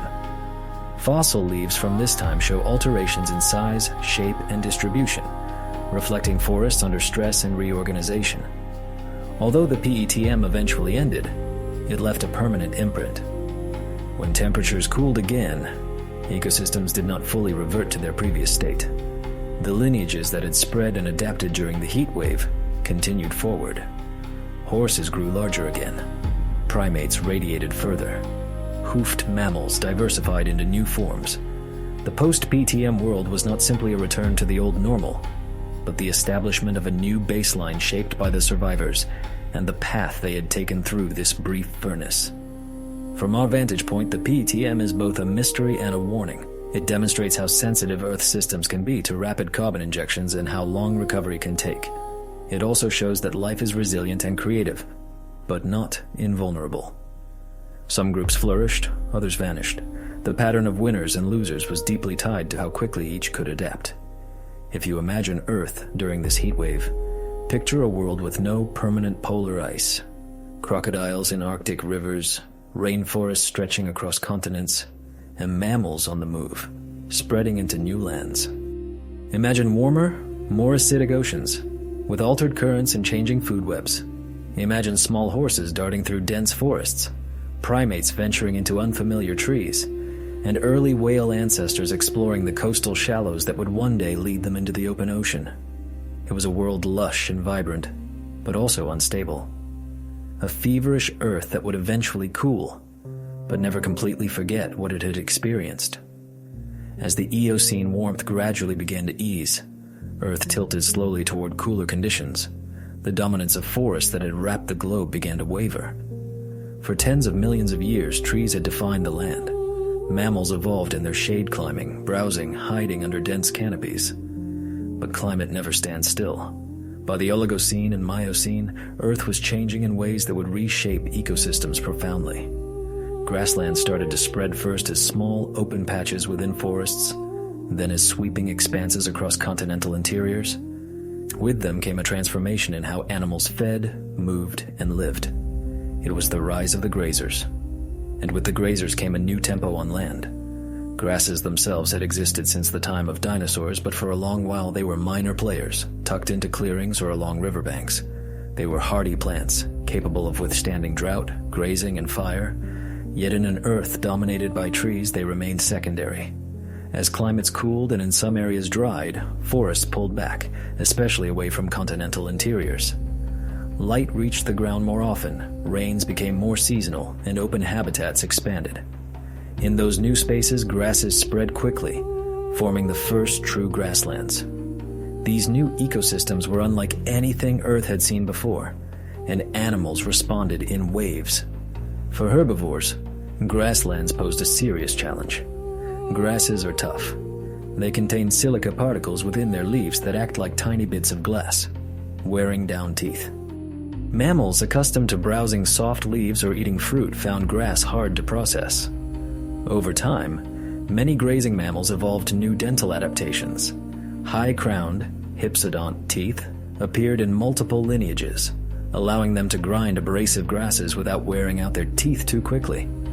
Horses are the classic example, but they were not alone. Many antelope relatives, some rhinos, and other herbivores also developed tall teeth and complex enamel patterns. Paleontologists can track the spread of grasslands through the rise of these high-crowned teeth in the fossil record. The plants and the animals changed together. Open plains also demanded new body plans and behaviors. In dark forests, survival often depended on stealth, climbing, or short bursts of speed. In open country, predators could be spotted from a distance. The best defense for many herbivores became speed and endurance. Legs grew longer. Bodies became more streamlined. Horses lengthened their limbs and eventually stood on a single toe encased in a hoof, perfect for fast running. Antelope-like mammals developed slender, springy builds and powerful muscles for quick escapes. Even elephants, though large, adapted to travel long distances across open savannas in search of food and water. Predators evolved alongside them. Early dog-like carnivores and later cats adapted to chase or ambush in open terrain. Some carnivores began hunting in packs, combining speed, coordination, and endurance to bring down larger prey. Dogs and their relatives excelled at long pursuits, while cats specialized in stealth and sudden, explosive attacks from cover. Grasslands became arenas of constant motion, herds drifting with seasons, predators shadowing them, scavengers following behind. The expansion of grasslands reshaped continents. In North America, vast plains supported herds of horses, camels, and early bison-like animals.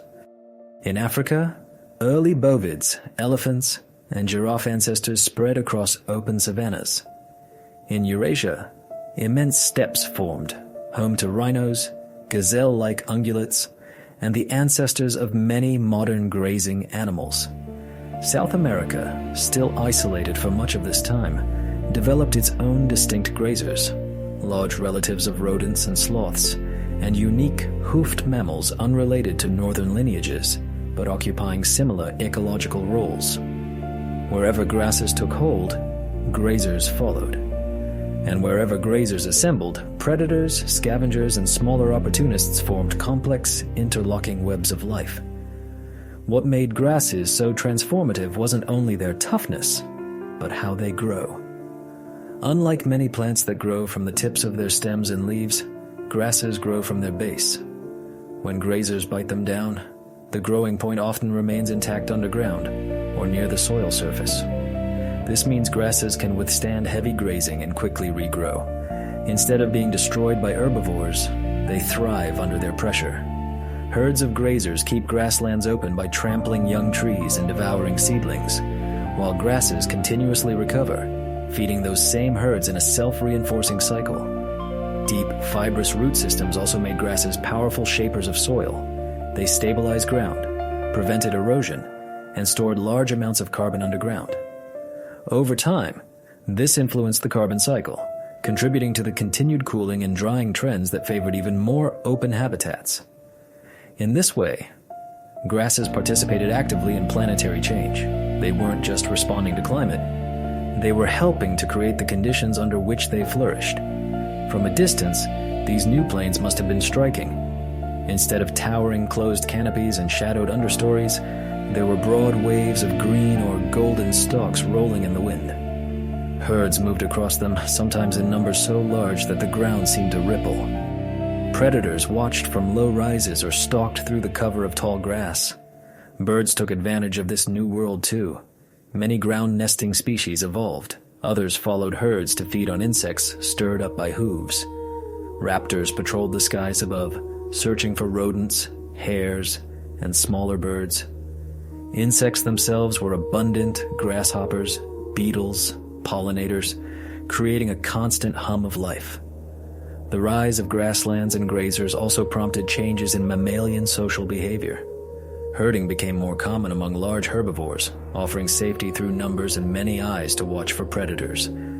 Migration grew important as herds followed seasonal patterns of rainfall and fresh growth. Living in large groups required new forms of communication, social hierarchies, and cooperation.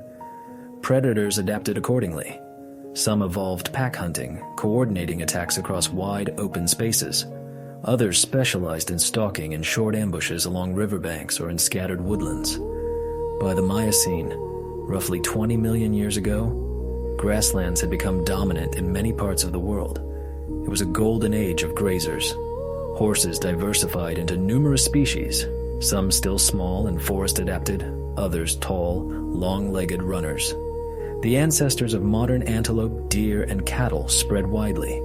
Camels flourished in North America, long before they later dispersed to Asia and Africa. Rhinos achieved both enormous size and bizarre horned forms. In South America, an entirely different caste of grazers filled similar roles: giant rodent relatives, sloth-like ground dwellers, and strange notungulates and litopterns, hoofed mammals with no close modern equivalents, yet convergent in form with horses or camels. Terror birds and marsupial carnivores hunted them, mirroring the roles of cats and dogs elsewhere, but through entirely separate lineages. The importance of these grassland ecosystems extended beyond ecology. The traits honed here: speed, endurance, herding, grazing teeth, complex social systems became defining characteristics of many modern mammals. Even humans owe part of their story to the spread of grasslands. Our primate ancestors originated in forests, but as African woodlands broke into mosaics of forest, woodland, and open savanna, some lineages began to adapt to life in more open environments. Walking upright, for example, may have been advantageous for moving between scattered trees, spotting predators over tall grasses, and carrying food or infants. The emergence of hominins, and eventually humans, is intertwined with the spread of grasslands and the animals that inhabited them. Looking back, the transformation from a mostly forested world to a planet divided between forests and broad grasslands was one of the Cenozoic's most significant shifts. It changed not only how the land looked, but how life moved, fed, and interacted. Forests are dim, layered, and enclosed. Grasslands are bright, open, and exposed. In forests, danger may come from above or from behind a trunk. On the plains, it is visible from far away, and survival often depends on running, watching, and traveling together. Life adapted brilliantly to this new stage, and from that adaptation came many of the animals and behaviors we see today. If you step back and look at Earth during the Cenozoic, you can't miss how the continents themselves are part of the story. Animals and plants were evolving. Climates were swinging. Oceans were rising and falling. But underneath all of it, the stage they stood on was sliding, colliding, and changing shape. We often forget just how much motion lies beneath our feet. Yet the Cenozoic was a time of grand rearrangements, the slow continental shuffle that produced the world map we recognize today. At the start of the era, around 66 million years ago, the continents were already closer to their present layout than they had been for most of Earth's past. But the details were still in flux. South America was drifting alone, separated from North America and Africa, a great island continent with its own evolutionary theater. Africa itself was moving northward, heading toward collision with Europe and Asia. India, long isolated after breaking away from Gondwana, was speeding north across the Indian Ocean toward Asia. Australia was still attached to, or just beginning to separate from, Antarctica, but drifting steadily away. These motions might sound glacially slow mere centimeters per year, but over tens of millions of years, they add up to revolutions. One of the most dramatic of these revolutions was India's collision with Asia. By around 50 million years ago, India slammed into the southern margin of Eurasia. The impact began to crumple and uplift the crust, raising the Himalayas. This mountain range, still rising today, is now the tallest on Earth. Alongside it, the Tibetan Plateau lifted skyward, forming a vast, high-altitude region larger than much of Western Europe. The consequences of this uplift went far beyond dramatic scenery. Mountains changed the air around them. The rise of the Himalayas profoundly altered wind and monsoon patterns across Asia. Moist air from the oceans was forced upward, cooling and dropping its water as rain. New monsoon systems formed, including the powerful Indian monsoon that still shapes South Asian climate today. The uplift also exposed enormous areas of fresh rock to weathering. Rain and rivers slowly broke these rocks down, and in the process, chemical reactions pulled carbon dioxide out of the atmosphere and locked it into sediments. Over millions of years, this enhanced weathering helped draw down greenhouse gases, contributing to the long-term cooling from Eocene warmth toward the cooler conditions of the later Cenozoic. In a very real way, the rising Himalayas helped nudge Earth toward the ice ages. On the other side of the world, Africa's movement northward brought it into contact with Eurasia.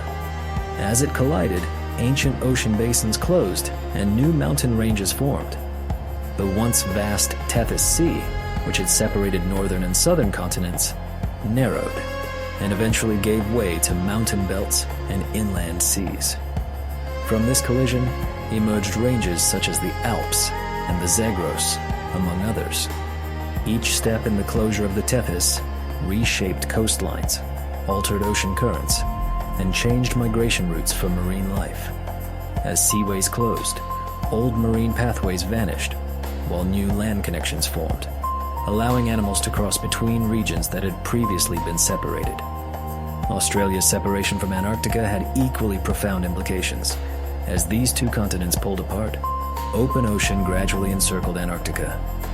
Eventually, a continuous current, the Antarctic Circumpolar Current, could flow uninterrupted around the southern pole. This powerful current isolated Antarctica from warmer waters, allowing it to cool rapidly. Ice sheets began to grow, first seasonally, then more permanently, turning what had once been forested terrain into the frozen continent we know today. The formation of the Antarctic circumpolar current around 34 million years ago marks a pivotal shift in Earth's climate history, a key factor in the transition from a greenhouse world to a cooler, ice-prone one. South America, meanwhile, remained an island continent for most of the Cenozoic. Cut off from North America, it developed a truly unique set of animals: giant sloths, glyptodonts, ungainly hoofed mammals with no close northern counterparts, and terror birds, all evolved there in isolation. For tens of millions of years, these creatures were free from competition with northern predators and herbivores. Only when the Isthmus of Panama rose, around 3 million years ago, did South America reconnect with North America. That land bridge triggered the Great American Biotic Interchange, one of the most dramatic faunal exchanges in Earth's history. Armadillos, opossums, and porcupines moved north. Horses, cats, bears, and many other northern mammals moved south. The results were profound. Many of South America's ancient lineages declined or disappeared under new competition and predation pressure, while some North American species found extraordinary success in their new southern homes. The continents had shuffled into contact, and life responded immediately. North America itself was reshaped by mountain building and volcanism. The Rocky Mountains, already rising by the end of the Cretaceous, continue to be uplifted and sculpted through the early Cenozoic. Volcanic activity along the western margin of the continent formed ranges like the Cascades and contributed to the uplift of the Sierra Nevada. These mountains changed rainfall patterns, casting rain shadows that encouraged grasslands and deserts in their lee. Rivers carved deep valleys and canyons through uplifting rock. New habitats opened for plants and animals at different elevations, cooler, wetter slopes supporting forests, drier interiors becoming grassland or steppe. In Europe and the Mediterranean region, the collision of Africa with Eurasia twisted and folded the crust into complex mountain belts: the Alps, the Apennines, the Carpathians, and others. The Mediterranean Sea as we know it is a remnant of the old Tethys, sculpted and reshaped by these vast tectonic forces. Volcanism accompanied many of these convergences. Subduction zones, where one tectonic plate dives beneath another, generated chains of volcanoes along the Pacific Rim, from the Andes in South America to the Cascades and Alaska in North America, and onward into Asia. These volcanoes injected gases and ash into the atmosphere. Sometimes they warmed the climate by adding carbon dioxide. Sometimes they caused short-term cooling with reflective ash and sulfur. They enriched soils with minerals, supporting dense vegetation on their slopes. All of this, the rise of mountains, the movement of continents, the formation and closure of seaways, and the reorganization of ocean currents, fed into the slow cooling trend that began after the Eocene. When Antarctica became encircled by cold currents and froze, its bright ice reflected more sunlight back into space, reinforcing cooling. As the Himalayas and other ranges weathered, they drew down carbon dioxide. As seaways like the Central American Seaway narrowed and eventually closed, ocean currents reorganized, strengthening systems like the Gulf Stream and influencing where heat and moisture were delivered. The closure of the Isthmus of Panama around 3 million years ago is a prime example. Once North and South America connected, the Atlantic and Pacific were no longer directly linked at tropical latitudes. This intensified the Gulf Stream, which carried more warm water northward into the North Atlantic. Paradoxically, this warming of northern seas fueled snowfall and the growth of ice sheets in Greenland and surrounding areas. That accumulation of ice helped trigger the series of ice ages that would dominate the Pleistocene. In other words, the slow, grinding movement of crustal plates, imperceptible in a human lifetime, helped set in motion the dramatic climate swings that defined the closing chapters of the Cenozoic. Continental motion also changed the chemistry of the oceans at the smallest scales. As mountains rose and eroded, rivers carried new mineral loads to the sea. These nutrients fed plankton, affecting the base of the marine food web and helping to sustain the massive whale populations that would develop later. Changes in river courses and drainage basins altered where sediments were deposited, shaping continental shelves, deltas, and deep ocean basins. If you think about it, the Cenozoic is as much a geological story as it is a biological one. The mammals, birds, forests, and oceans we've been following did not evolve on a static planet. They evolved on a moving, buckling, ever-changing crust. The rise of the Himalayas cooled the planet and restructured weather over half a continent. The freezing of Antarctica altered ocean currents and helped set up glacial cycles. The closure of seaways like the Tethys and the Central American Seaway redirected migrations and split ecosystems. Every evolutionary path of horses, elephants, whales, primates was influenced by this deeper, slower motion beneath. Imagine looking at a world map 60 million years ago. The outlines of the continents would look roughly familiar, but with crucial differences. Now imagine playing a time-lapse. India slides north, slamming into Asia and raising the Himalayas. Africa nudges into Europe, closing seas and raising the Alps. South America peels away from Antarctica, and later connects with North America. Australia glides north into the Pacific. Antarctica drifts into its frigid isolation. With each change comes a ripple, a tropical forest where there will one day be desert, a shallow sea where there will one day be mountains, an ice sheet where there used to be trees and crocodiles. The great continental shuffle of the Cenozoic created the physical framework for the modern world, the arrangement of oceans, mountain ranges, deserts, and grasslands that now seem so familiar. The animals and plants filled those frameworks, evolving in response to the new patterns of rain, wind, temperature, and terrain. The shuffle has not stopped. It continues today, slowly redrawing maps, raising mountains millimeter by millimeter, opening and closing ocean passages on timescales far beyond our own.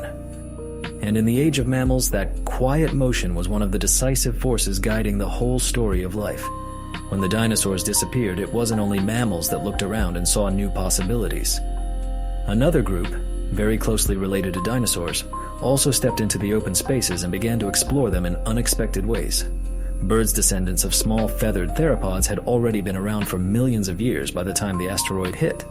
But in the Cenozoic, they diversified into forms that might surprise you if you only think of birds as small, delicate sparrows, pigeons, or songbirds. Some birds became enormous, flightless predators that stalked the land, filling roles that had once belonged to theropod dinosaurs. Others developed odd shapes and feeding strategies, blurring the lines between familiar bird and something more monstrous. At the same time, mammalian predators were also experimenting, producing lineages now entirely extinct, but once powerful enough to shape whole ecosystems. The very idea of what a top predator could look like was, for a while, very flexible.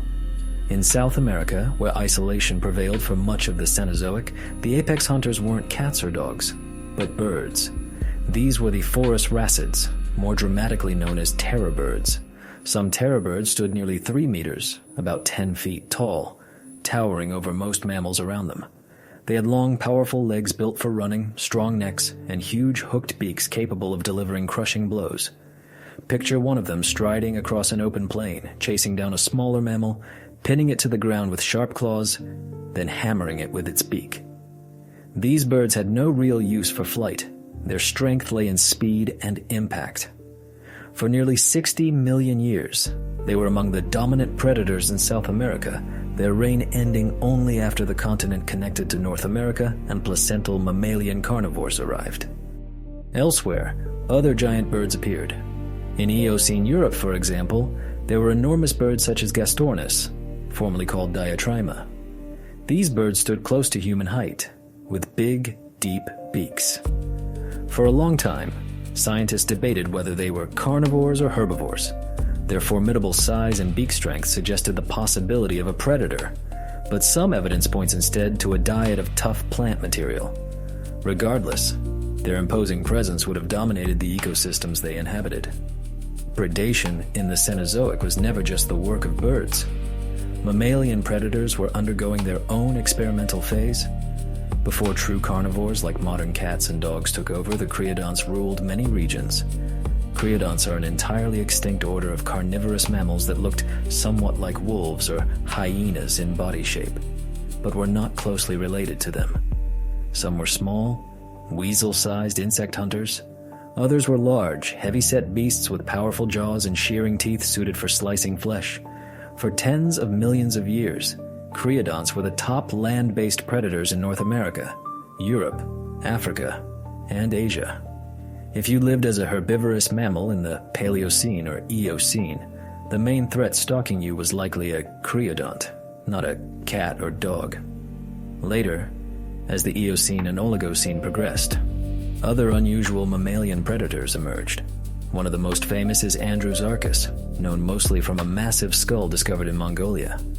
The skull alone is nearly a meter, about 3 feet long, with large, robust jaws and teeth that suggest a powerful bite.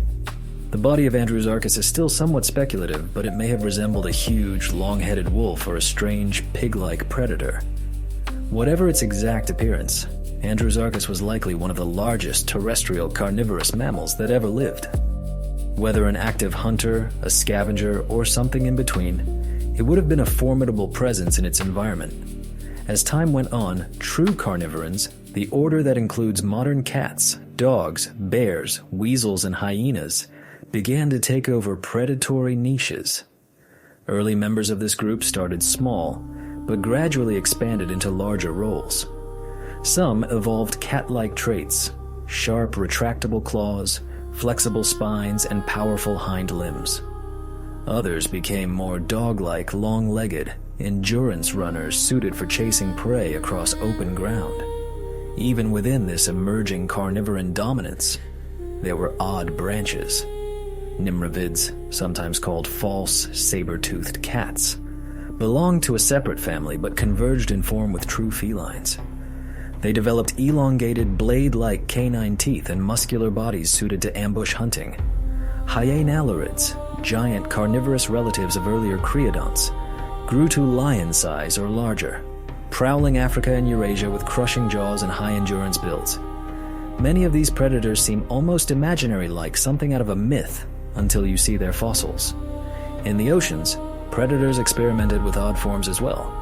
As whales transition from land to sea, some lineages produce creatures like Basilosaurus, whose long, eel-like body and powerful jaws made it a terrifying marine hunter, very unlike the more compact shapes of most modern whales. Later, sharks like Megalodon reached colossal size, preying on whales and other large marine mammals. Megalodon's teeth, triangular, serrated, and up to 18 centimeters, 7 inches, long, show just how formidable this predator was. Throughout the Cenozoic, the diversity of predators reflected the diversity of prey. As herbivores grew larger and faster in grasslands and open woodlands, predators adapted to keep up. In forests, ambush hunters thrived in the shadows, relying on surprise rather than pursuit. On isolated continents, completely unique predator guilds evolved. In South America, beyond terror birds, there were sparacidonts, marsupial or marsupial-like carnivores unrelated to northern placental predators. Some resembled saber-toothed cats, others looked more dog-like, but all came from a different evolutionary tree. For millions of years, sparacidonts were South America's answer to lions and wolves, only to be largely displaced once northern carnivores arrived across the newly formed Isthmus of Panama. What's striking about many of these Cenozoic predators is how transient they were. So many lineages rose to great prominence and then vanished. Creodonts disappeared, terror birds went extinct, sparacidonts died out. Andrewsarchus and its kin left no modern direct descendants. They were evolutionary experiments that worked for a while, shaped by the particular climates, landscapes, and prey available at the time. When conditions changed, when climates cooled, grasslands spread, new competitors arrived, or prey species shifted. The balance tipped. Predation itself never vanished, but the forms it took kept changing. Imagine walking across a Miocene savanna in South America. Herds of native grazers, strange hoofed mammals unrelated to horses or antelopes, are scattered across the grass. In the distance, a massive terror bird stands watching, its sharp eyes scanning for weakness. Hidden in scrub, a sparacidont waits, muscles tensed, ready to spring. The sky overhead is dotted with vultures and other scavengers, biding their time. The entire landscape is charged with tension, every animal alert to eyes and claws and beaks. This was a world in which top predators often came with feathers as readily as with fur, and where evolutionary creativity never stopped testing new configurations of teeth, claws, speed, and strategy. Predators of odd shapes and ancient lineages remind us that successful life forms don't need to look familiar. Terror birds thrived because they were agile runners and precise strikers in open habitats. Creodonts excelled because their jaws and teeth were well suited to dealing with the prey of their time. Nimravids and other saber-toothed hunters used oversized canines as specialized tools for particular killing strategies. Each design was a solution to specific environmental challenges, and each remained effective as long as those conditions persisted. When environments shifted, some predators adapted, others faded. The age of mammals, then, was never just the gentle rise of grazers, forests, and primates. It was full of strangeness predators that would look more at home in mythology than in a modern field guide. For millions of years, these creatures were the ones shaping survival rules. They determined where herbivores could safely feed, how alert they needed to be, and what kinds of defenses or escape strategies would work.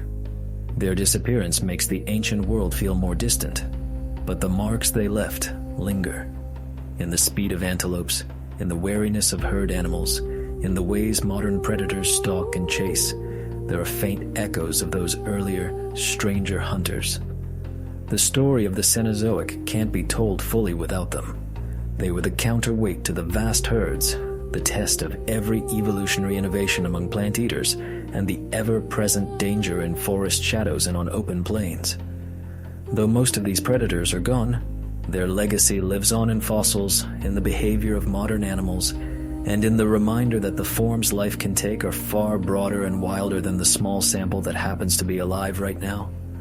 When we talk about the rise of mammals, the spread of forests, or the great herds that later raced across grasslands, it's easy to forget that all of this happened on a surface that was itself being bent, lifted, and reshaped. Earth's crust is not fixed. It flows slowly, crumples, and collides. During the Cenozoic, those movements gave birth to many of the dramatic landscapes that define our world today. The great mountain ranges, the Himalayas, the Andes, the Rockies, the Alps owe much of their height and form to this era. Their uplift didn't just create dramatic views. It altered climates, redirected rivers, and even influenced the evolution of many lineages, including our own. Take the Himalayas. At the dawn of the Cenozoic, India was still an island continent drifting northward after splitting away from the southern supercontinent Gondwana.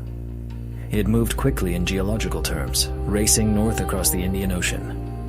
Around 50 million years ago, India finally collided with Asia.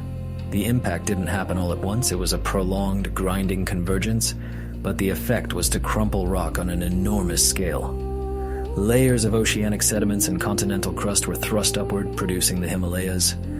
Even now, India continues to push into Asia, and the Himalayas are still rising by a few millimeters each year.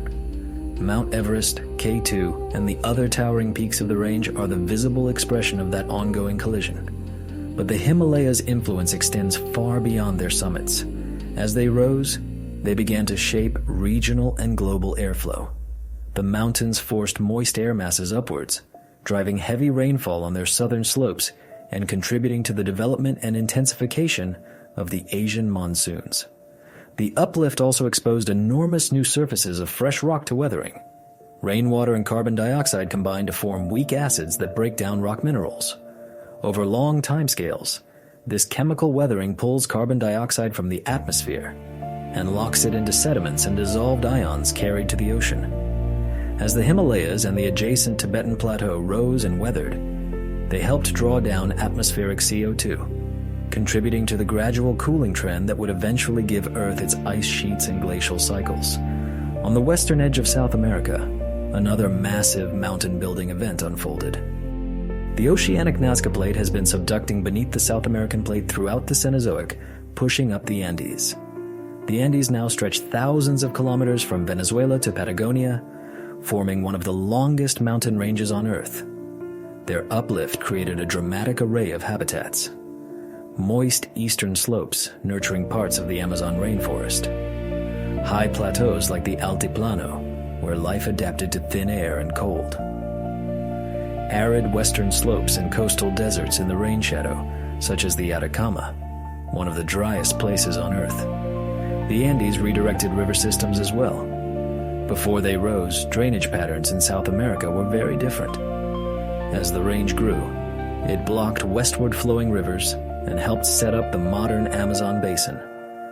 Water that might once have drained toward the Pacific was rerouted eastward, contributing to the formation of the Amazon River system. That, in turn, helped support one of the most biodiverse forests on the planet. In North America, the Rocky Mountains had begun their uplift by the end of the Cretaceous, but their story continued well into the Cenozoic. Complex tectonic interactions, including shallow angle subduction, raised and shaped the Rockies, creating a spine of high terrain down the western part of the continent. As the Rockies rose, they too altered climate. Moist air from the Pacific dropped much of its rain on the western slopes, leaving drier conditions to the east. This contributed to the formation of grasslands and semi-arid regions in the Great Plains. Rivers like the Colorado and Missouri carved deep valleys and canyons through the uplifting landscape, creating habitats in their own right. In Europe, the ongoing collision of the African and Eurasian plates closed what was left of the Tethys Sea and lifted the Alps, the Pyrenees, the Carpathians, and other ranges. The Alps, with their rugged peaks and deep valleys, influenced the flow of moist Atlantic air into Central Europe, shaping rainfall patterns and creating distinct ecological zones on their windward and leeward sides. Volcanism was closely tied to many of these mountain-building events, along subduction zones where oceanic plates dive beneath continents chains of volcanoes formed. These include the Andes, the Cascades in North America, and the volcanic arcs ringing much of the Pacific. Eruptions released ash, sulfur, and greenhouse gases. Short-term ash and aerosols could cool the climate by reflecting sunlight. Over longer periods, carbon dioxide emissions from volcanism could contribute to greenhouse warming. At the same time, volcanic soils often turned out to be incredibly fertile, supporting rich forests and grasslands on the flanks of mountain chains. Life took advantage of both the dangers and the opportunities that volcanoes and mountains provided. The Tibetan Plateau, raised alongside the Himalayas, became one of the most influential landforms on the planet. Often called the roof of the world, this vast, high-altitude plain influences atmospheric circulation across Asia. Winds flowing over the plateau help direct moisture-laden air toward or away from certain regions, strengthening monsoon patterns and contributing to the existence of major deserts like the Gobi to the north. The plateau itself developed unique ecosystems of cold, high-altitude grasslands. Animals such as wild yaks, Tibetan antelope, and snow leopards evolved to cope with the thin air and harsh climate. Over time, the plateau became both a cradle of unique species and a controlling factor in continental-scale climate. Mountains do more than shape air and water, they also fragment habitats. As ranges rose, they created barriers that split populations of animals and plants. Once separated by ridges and valleys, these populations evolved on their own paths, accumulating differences that often led to new species.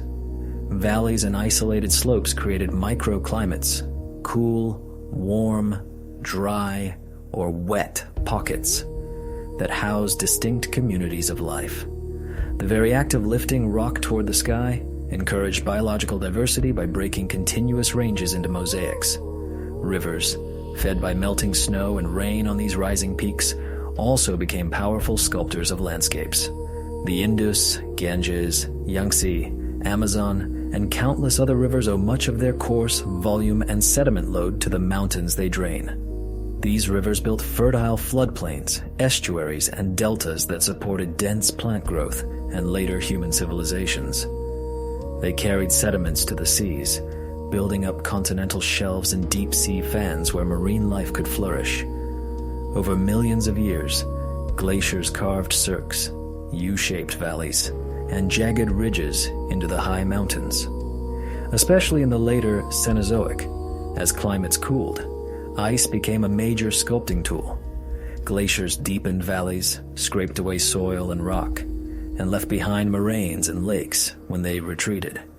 If you could fly over Earth at a series of snapshots, say 50 million, 20 million, and 2 million years ago, you would see a gradual but dramatic change.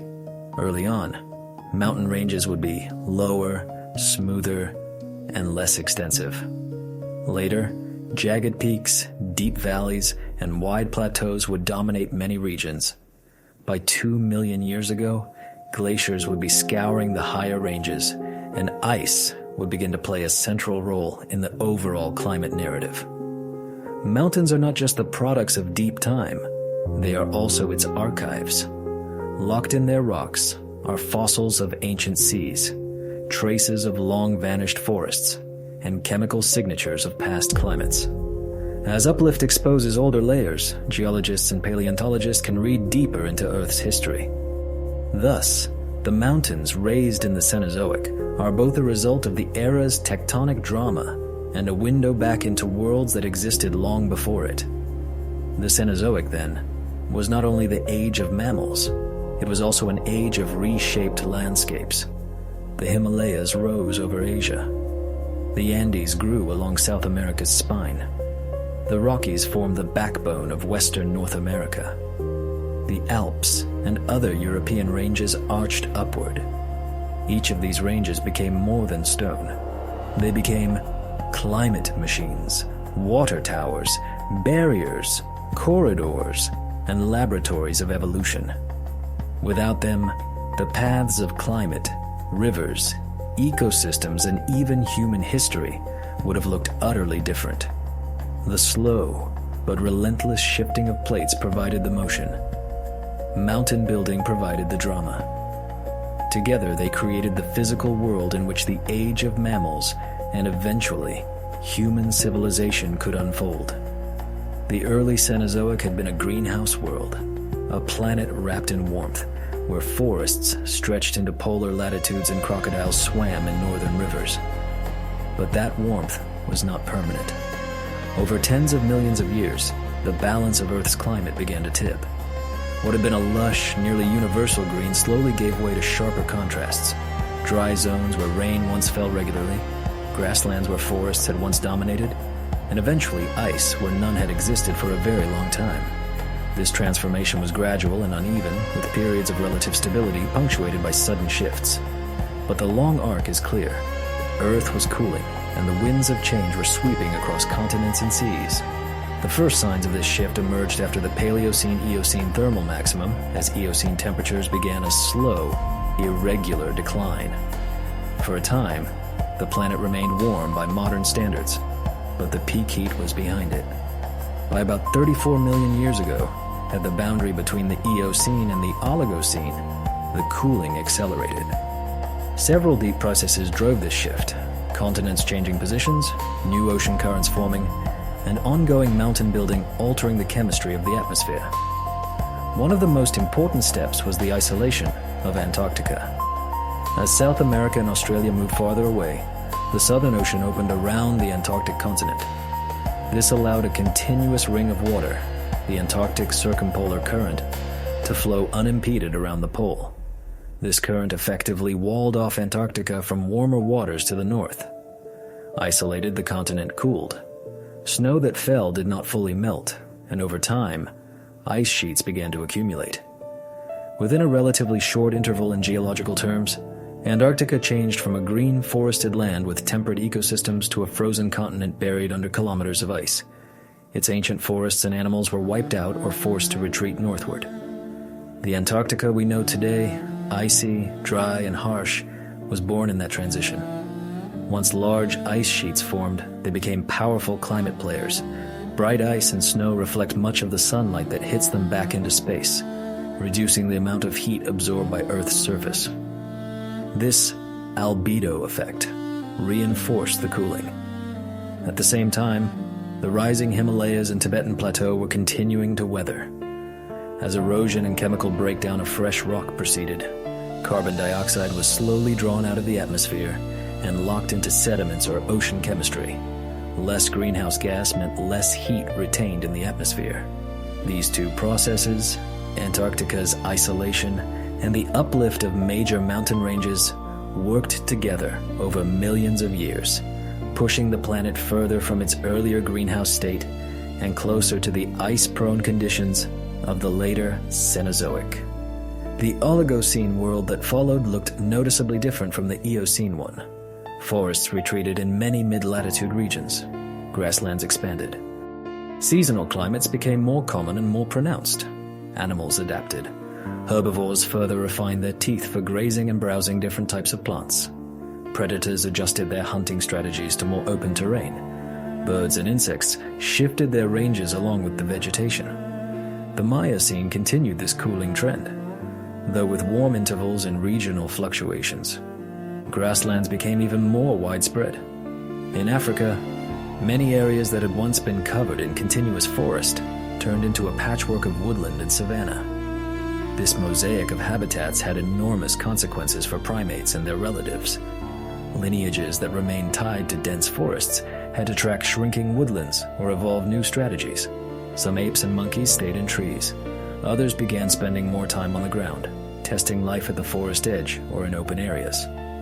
In Africa, particularly, changing climates gradually set the stage for the emergence of hominins, our own branch of the primate family. Meanwhile, ice continued its slow advance. Antarctica's ice sheets thickened and spread.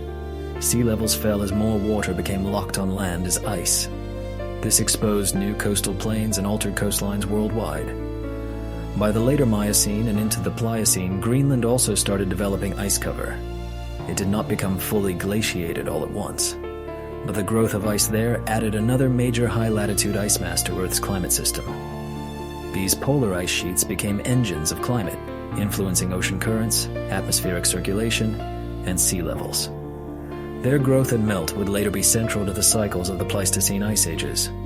Underneath these changes, the ocean's circulation kept evolving. As Africa nudged into Eurasia, the Tethys Sea closed, altering routes for warm and cold currents. In the Americas, the gradual uplift of the Isthmus of Panama narrowed and eventually cut off the flow between the Atlantic and Pacific. Once the Central American Seaway closed, the Atlantic and Pacific no longer exchanged waters freely at tropical latitudes. The Gulf Stream strengthened, bringing more warm water north into the North Atlantic.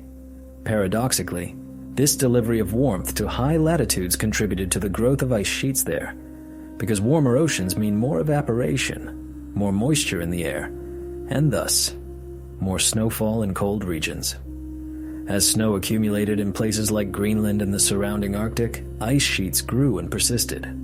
The reorganization of currents also affected where heat was stored, where nutrients upwelled, and where marine productivity was highest, all of which influenced marine life, from plankton and fish to whales and seabirds.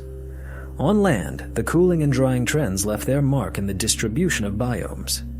Deserts grew in rain shadows behind mountains and in subtropical high-pressure belts. Grasslands flourished in continental interiors.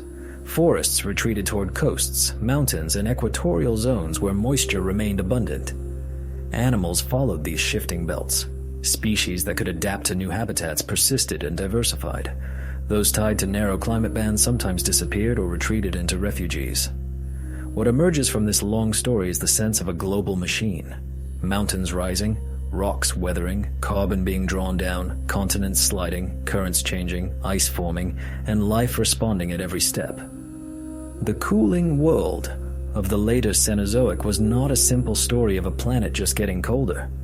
It was a complex, interconnected system in which many components, tectonic, chemical, atmospheric, and biological, pushed and pulled on each other.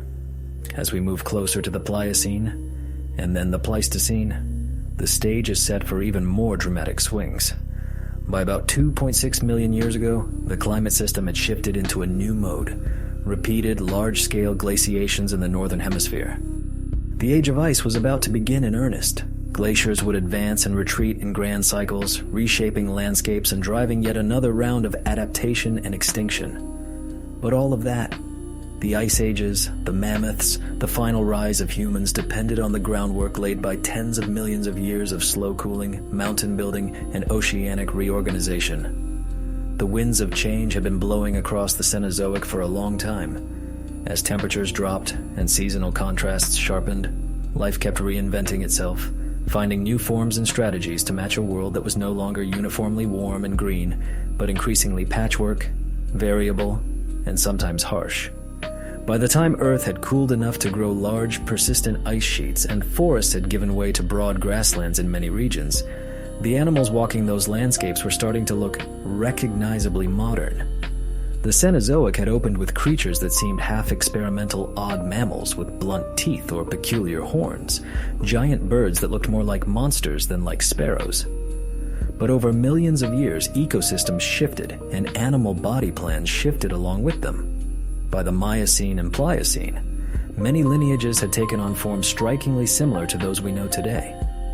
If you could step into those ages, you'd still find plenty of strange species, but you would also see animals that resemble elephants, horses, antelope, cats, and apes.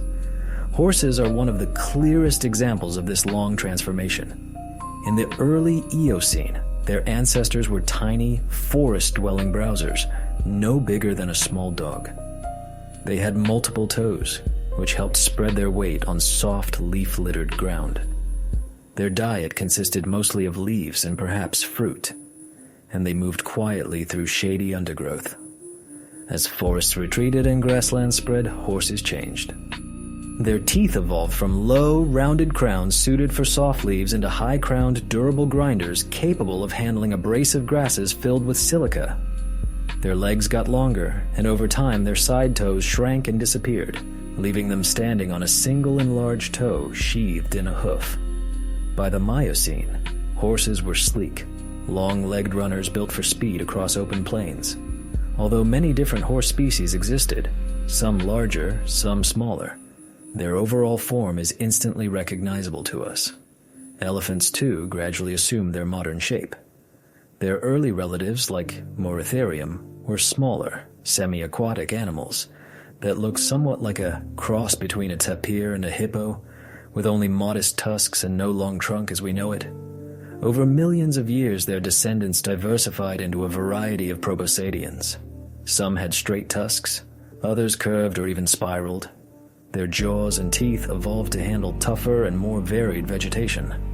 Their trunks lengthened, becoming flexible, muscular tools for feeding, drinking, and social interaction. By the Miocene, many proboscideans were large, tusked, and trunked animals that, though not identical to modern elephants, would clearly be recognizable as part of the same extended family. Predators evolved in parallel. Early in the Cenozoic, creodonts had filled many carnivore niches. Later, true carnivorans took over. By the Miocene, true cats, felids, had appeared and were diversifying. The earliest cats were relatively small, resembling today's lynxes or leopards in size and build. They had retractable claws, acute senses, and flexible body traits we associate with modern felines. Soon, lineages of larger cats evolved, specializing in ambush and short, powerful chases. Alongside them, saber-toothed cats from the subfamily Macerodontinae developed their iconic elongated upper canines and robust forequarters. These predators relied on stealth and sudden attacks, using their formidable teeth to deliver precise killing bites. Dogs and their relatives, canids, also rose to prominence. Originating in North America, early dogs evolved into forms resembling wolves, foxes, and jackals. They developed long legs for endurance running and social behaviors like pack hunting, which allowed them to chase down fast prey in open habitats. By the Pliocene, early wolves were stalking herds in coordinated groups, honing strategies that would make their descendants some of the most adaptable predators on Earth. Smaller mammals also settled into familiar roles. Rodents, already successful since the Paleocene, multiplied into countless species that resembled modern squirrels, mice, beavers, and porcupines. Rabbits and hares evolved, quick and prolific, filling niches in both forests and grasslands. Bats continued to thrive, their fossil forms often nearly indistinguishable from living species. Shrews and moles, with their pointed snouts and small eyes, tunneled and hunted in soil and leaf litter much as they do now. Birds, too, began to look more and more like the modern cast. Songbirds spread widely, filling forests and plains with complex calls. Waterfowl diversified in lakes, marshes, and coastal zones, Raptors, hawks, eagles, falcons, and owls took on the roles of aerial hunters and nocturnal predators, their forms and behaviors strongly echoing those we see today. While some giant, flightless birds still survived in certain regions, the overall bird community was increasingly similar to what we recognize now: a sky alive with familiar silhouettes and calls. The Miocene was also a flourishing time for apes. Between about 20 and 5 million years ago, dozens of ape species inhabited Africa, Europe, and Asia. Some were small, agile canopy dwellers. Others were large-bodied and may have spent more time on the ground or in open woodlands. Genera like Proconsul in Africa, Dryopithecus in Europe, and Sevipithecus in Asia show a rich variety of ape forms, some with features reminiscent of modern gibbons, others resembling orangutans or African great apes. The primate family tree during this time was far bushier than it is now. Many of these lines would later go extinct, leaving only a few surviving ape genera, including gibbons, orangutans, gorillas, chimpanzees, and eventually humans. Marine life had also reached a distinctly modern character by the Miocene. Whales had long since become fully aquatic. In the Miocene, baleen whales and toothed whales diversified dramatically. Filter-feeding whales grew enormous, using baleen plates to strain tiny shrimp-like krill and plankton from the water. Toothed whales branched into dolphins, orcas, sperm whales, and other forms, many with sophisticated echolocation abilities. Seals, sea lions, and walruses were firmly established as semi-aquatic marine mammals. Manatees and dugongs grazed quietly on seagrass meadows. Many of the major groups that characterize today's oceans were already present, if not in their exact modern species. Sharks, too, reached spectacular heights. In the Miocene and Pliocene, the giant shark commonly known as megalodon prowled the seas. Estimates suggest it grew over 15 meters, 50 feet long, with immense jaws and thick, triangular teeth. Its diet likely consisted heavily of marine mammals, including whales. Swimming in the Miocene oceans, you would have recognized the broader pattern. Whales diving and breaching, dolphins schooling, seals basking on rocky shores, and large sharks patrolling deeper waters. It would feel, in broad strokes, like the modern marine world, though populated by a somewhat different cast of species. What makes this period compelling is that blend of the familiar and the unfamiliar. A Miocene savanna could host herds of horses and antelope-like animals grazing in ways that recall modern African plains. Predators, some cat-like, some dog-like, would stalk them, moving with recognizable grace and caution, but among them would be animals that have no exact counterparts today. Elephants with unusual tusk shapes, rhinos that towered higher than giraffes, pig-like or camel-like creatures whose lineages are now gone, and apes with faces and bodies just different enough to feel eerie.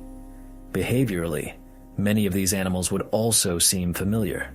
Herding, migration, complex social bonds, and cooperative hunting were all becoming increasingly important survival strategies. Life on the open grasslands especially favored animals that could coordinate, communicate, and plan, not just act on simple reflex. By the Pliocene, only a few million years ago, the picture sharpened even more. Many animals from this period would be instantly identifiable. Early elephants, recognizable horses, true lions and other big cats, wolves, deer, antelope, and many birds nearly identical to modern species. It was in this increasingly modern-looking world that hominins, our own branch of the ape family, began to appear in Africa, walking upright and experimenting with new ways of living. The line between the ancient world and the world we know had become very thin. As Earth stepped into the Pleistocene just over 2.5 million years ago, another profound shift began. The planet moved into a new climatic rhythm, repeating cycles of glaciation and interglacial warmth. These ice ages were not single monolithic events but a series of glacial pulses. During glacial periods, massive ice sheets grew over North America, Europe, and Asia, sometimes reaching thousands of meters thick. During interglacials like the one we live in now, the ice retreated, leaving behind exposed land and reshaped drainage systems. The underlying mechanics of these cycles lie in subtle changes in Earth's orbit and orientation, collectively known as Milankovitch cycles. Earth's orbit around the Sun is not perfectly circular. It varies from more circular to more elliptical over roughly 100,000-year cycles. Eccentricity. The tilt of Earth's axis, obliquity, also shifts between about 22.1 and 24.5 degrees on a roughly 41,000-year cycle.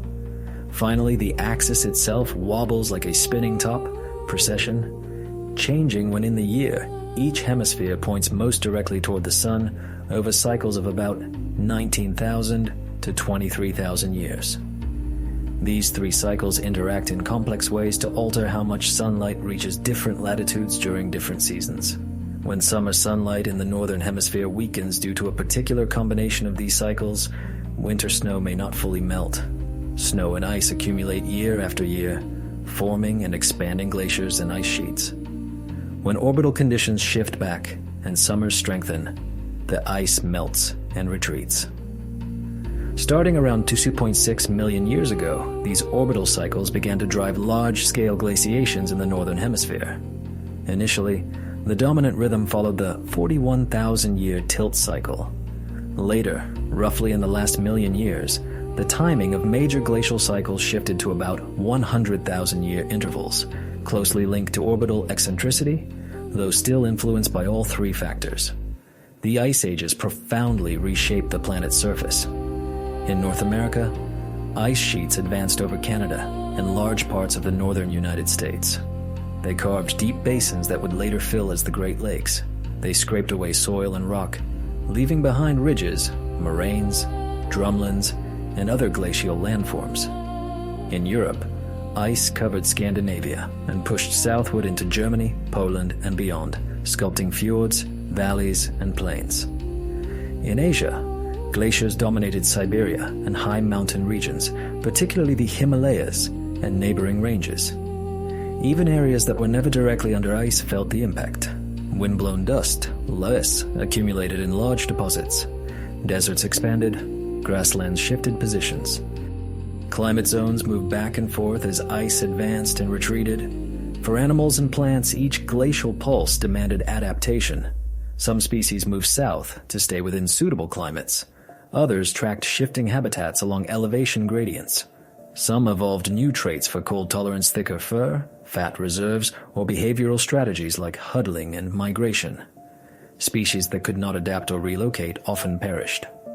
The Pleistocene also became the age of some of the most spectacular megafauna in Earth's history. In the cold, open habitats near the edges of ice sheets and across steppe-like grasslands, large mammals evolved to take advantage of the unique conditions. Mammoths, descendants of earlier proboscideans, adapted to frigid climates with thick fur, layers of fat, and long, curved tusks that could be used to clear snow. Woolly mammoths roamed Eurasia and North America in large herds. Mastodons, similar but distinct relatives, preferred forested environments, browsing on trees and shrubs. Their molars were built for crushing rather than grinding, and their bodies were stockier. They inhabited much of North America. Woolly rhinoceroses evolved in Eurasia, sporting dense coats and large horns. Moose, elk, bison, musk oxen, and reindeer, caribou, developed traits suited to cold or seasonal climates. Large bodies, insulating fur, and seasonal migrations. Predators adapted to hunt this robust prey. Saber-toothed cats, with their elongated upper canines and muscular builds, practiced ambush strategies in steppe and forest edge environments. Dire wolves, bulkier than modern gray wolves, likely hunted in packs, targeting large herbivores. Cave lions and other big cats roamed across Europe and Asia. Smaller carnivores, foxes, lynxes, wolverines, filled more specialized roles, thriving on smaller prey and scavenging opportunities. The ice ages weren't uniform across the globe. While the northern continents bore the brunt of glaciation, other regions experienced different patterns. Africa did not freeze, but its climates fluctuated dramatically with glacial cycles. Rainfall patterns changed as global temperature gradients and circulation shifted. Forests contracted and expanded. Savannas and deserts advanced and retreated. For African animals, including early hominins, the most significant pressure wasn't ice, but variability habitats, changing repeatedly over tens of thousands of years. This environmental instability may have been especially important for human evolution. Hominins that could cope with shifting resources, mixed woodlands and grasslands, and periodic droughts had an advantage. The developments of tool use, flexible diets, social cooperation, and eventually long-distance travel and cultural transmission are all, in part, responses to a world that refused to remain constant. Glacial cycles also cause sea levels to fluctuate by as much as 100 meters or more. During glacial maxima, so much water was locked in ice that sea levels dropped dramatically, exposing continental shelves. Land bridges appeared where there are now straits. Beringia, the land connection between Siberia and Alaska, allowed animals, and later, humans, to move between Asia and North America. Other shallow passages, such as those around Southeast Asia, also became dry land at times, connecting islands and mainlands. During interglacial periods, as ice melted and sea levels rose, those land bridges disappeared again, isolating populations and helping drive speciation. Coasts flooded, river mouths shifted, and low-lying plains turned into shallow seas. The climate shifts of the ice ages were not gentle slopes but punctuated by abrupt changes. Evidence from ice cores and other records shows that major warming events and cold snaps sometimes unfolded over mere decades or centuries. For the animals and humans living through them, change often came within a handful of lifetimes. Forest might spread where tundra had been. A key river might change its course. A familiar migratory route could become impassable. Adaptability, genetic, behavioral, and cultural became crucial for survival in this restless environment. The last glacial maximum, when ice sheets were at their greatest extent, occurred only about 20,000 years ago. That is extraordinarily recent by geological standards. As the ice began to retreat from that peak, it set in motion many of the landscape changes that shaped the Holocene world, the world of human agriculture, cities, and history. The ice ages remind us that Earth's climate is not naturally static. It swings between states, sometimes gently, sometimes dramatically. The Pleistocene swings were especially powerful because they occurred in a world with large, complex animals and with humans emerging as a significant ecological force. The cycles of glaciation and deglaciation carved valleys, created lakes, moved rivers, and built the physical and ecological backdrops into which human societies would eventually expand. They were not just cold intervals. They were engines of change, defied the proportions we're used to. Survival meant existing alongside beings that dwarfed us in size, strength, and raw physical power, even as our ancestors developed skills and tools that would eventually tilt the balance. The megafauna remind us that Earth can host extremes, and that life repeatedly pushes boundaries in response to opportunity. They were not accidents or anomalies. They were natural, well-adapted inhabitants of their time.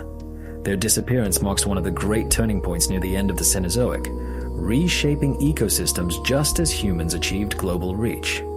For tens of millions of years before that, climate, tectonics, and chance had guided life's story. Now, a new force, human intelligence, culture, and technology had begun to steer that story in new ways. The late Cenozoic thus closes not with a quiet fade, but with a transition. From a world primarily shaped by glaciers, forests, and tectonics, to a world in which a single species can rival those forces. The megafauna were both the culmination of an age of giants and the backdrop against which humans took their final steps into global influence.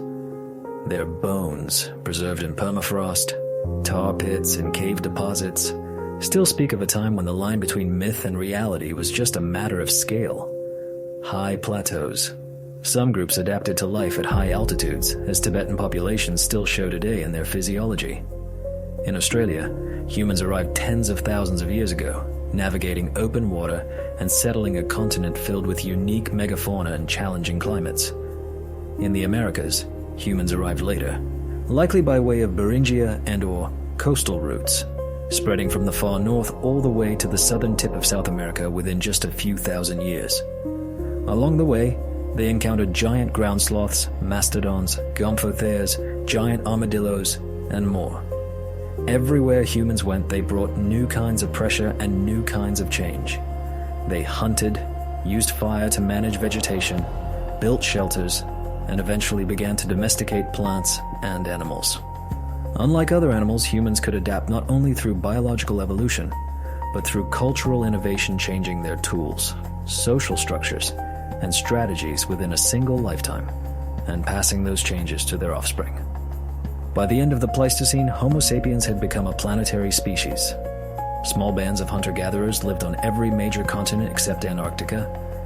They had learned to survive in Ice Age Europe, tropical Africa, high Asian plateaus, Australian deserts, and the varied Americas. The Cenozoic, which began with an asteroid removing the old rulers of the world, now had a new kind of ruler, one who did not rely on size, strength, or teeth, but on thought. The arrival and expansion of humans marked a turning point. For most of the Cenozoic, the greatest forces of change had been geological and climatic, shifting continents, building mountains, changing currents, and moving ice. Now, a single species had begun to rival those forces. Through hunting, fire, and habitat modification, humans influenced the survival and distribution of other species. Through their social and symbolic lives, they reshaped not just ecosystems, but also their own relationship to the planet. The Cenozoic didn't end when humans appeared. It continues even now. But its narrative changed as our species moved to the center of the stage.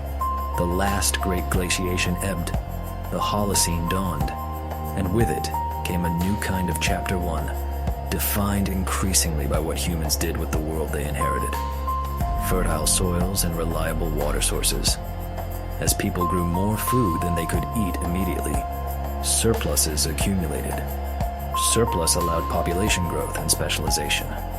Some people could devote themselves to tasks other than food production, tool-making, construction, trade, governance, religious leadership, and artistry. Over time, villages grew into towns, and towns into cities.